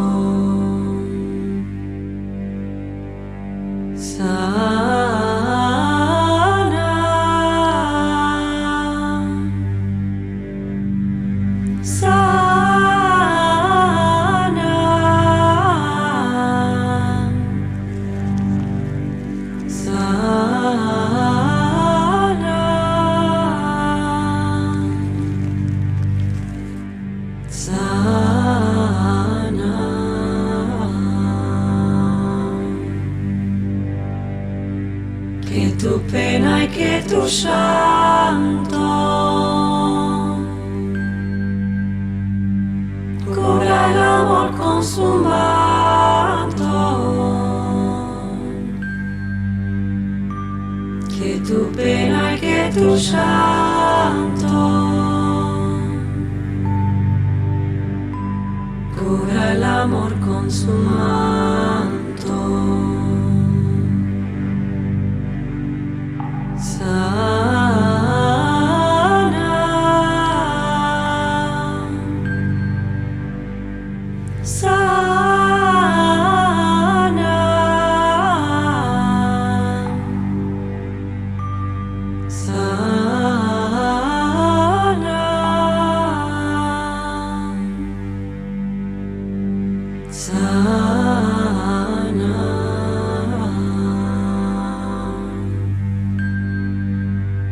Que tu alma y que tu mente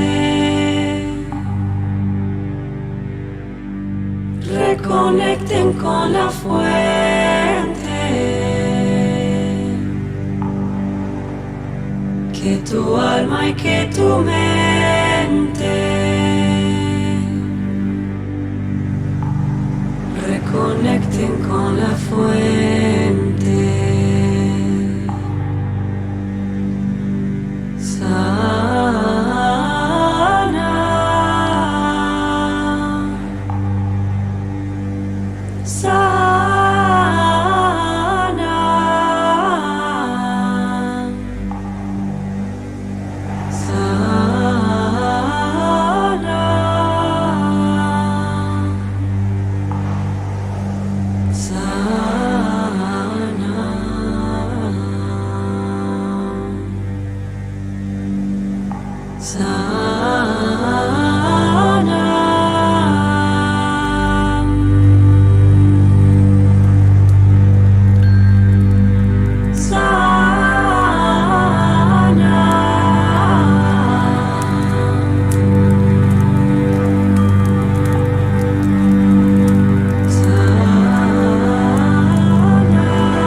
Before you get going, don't forget to subscribe to the show if you haven't already.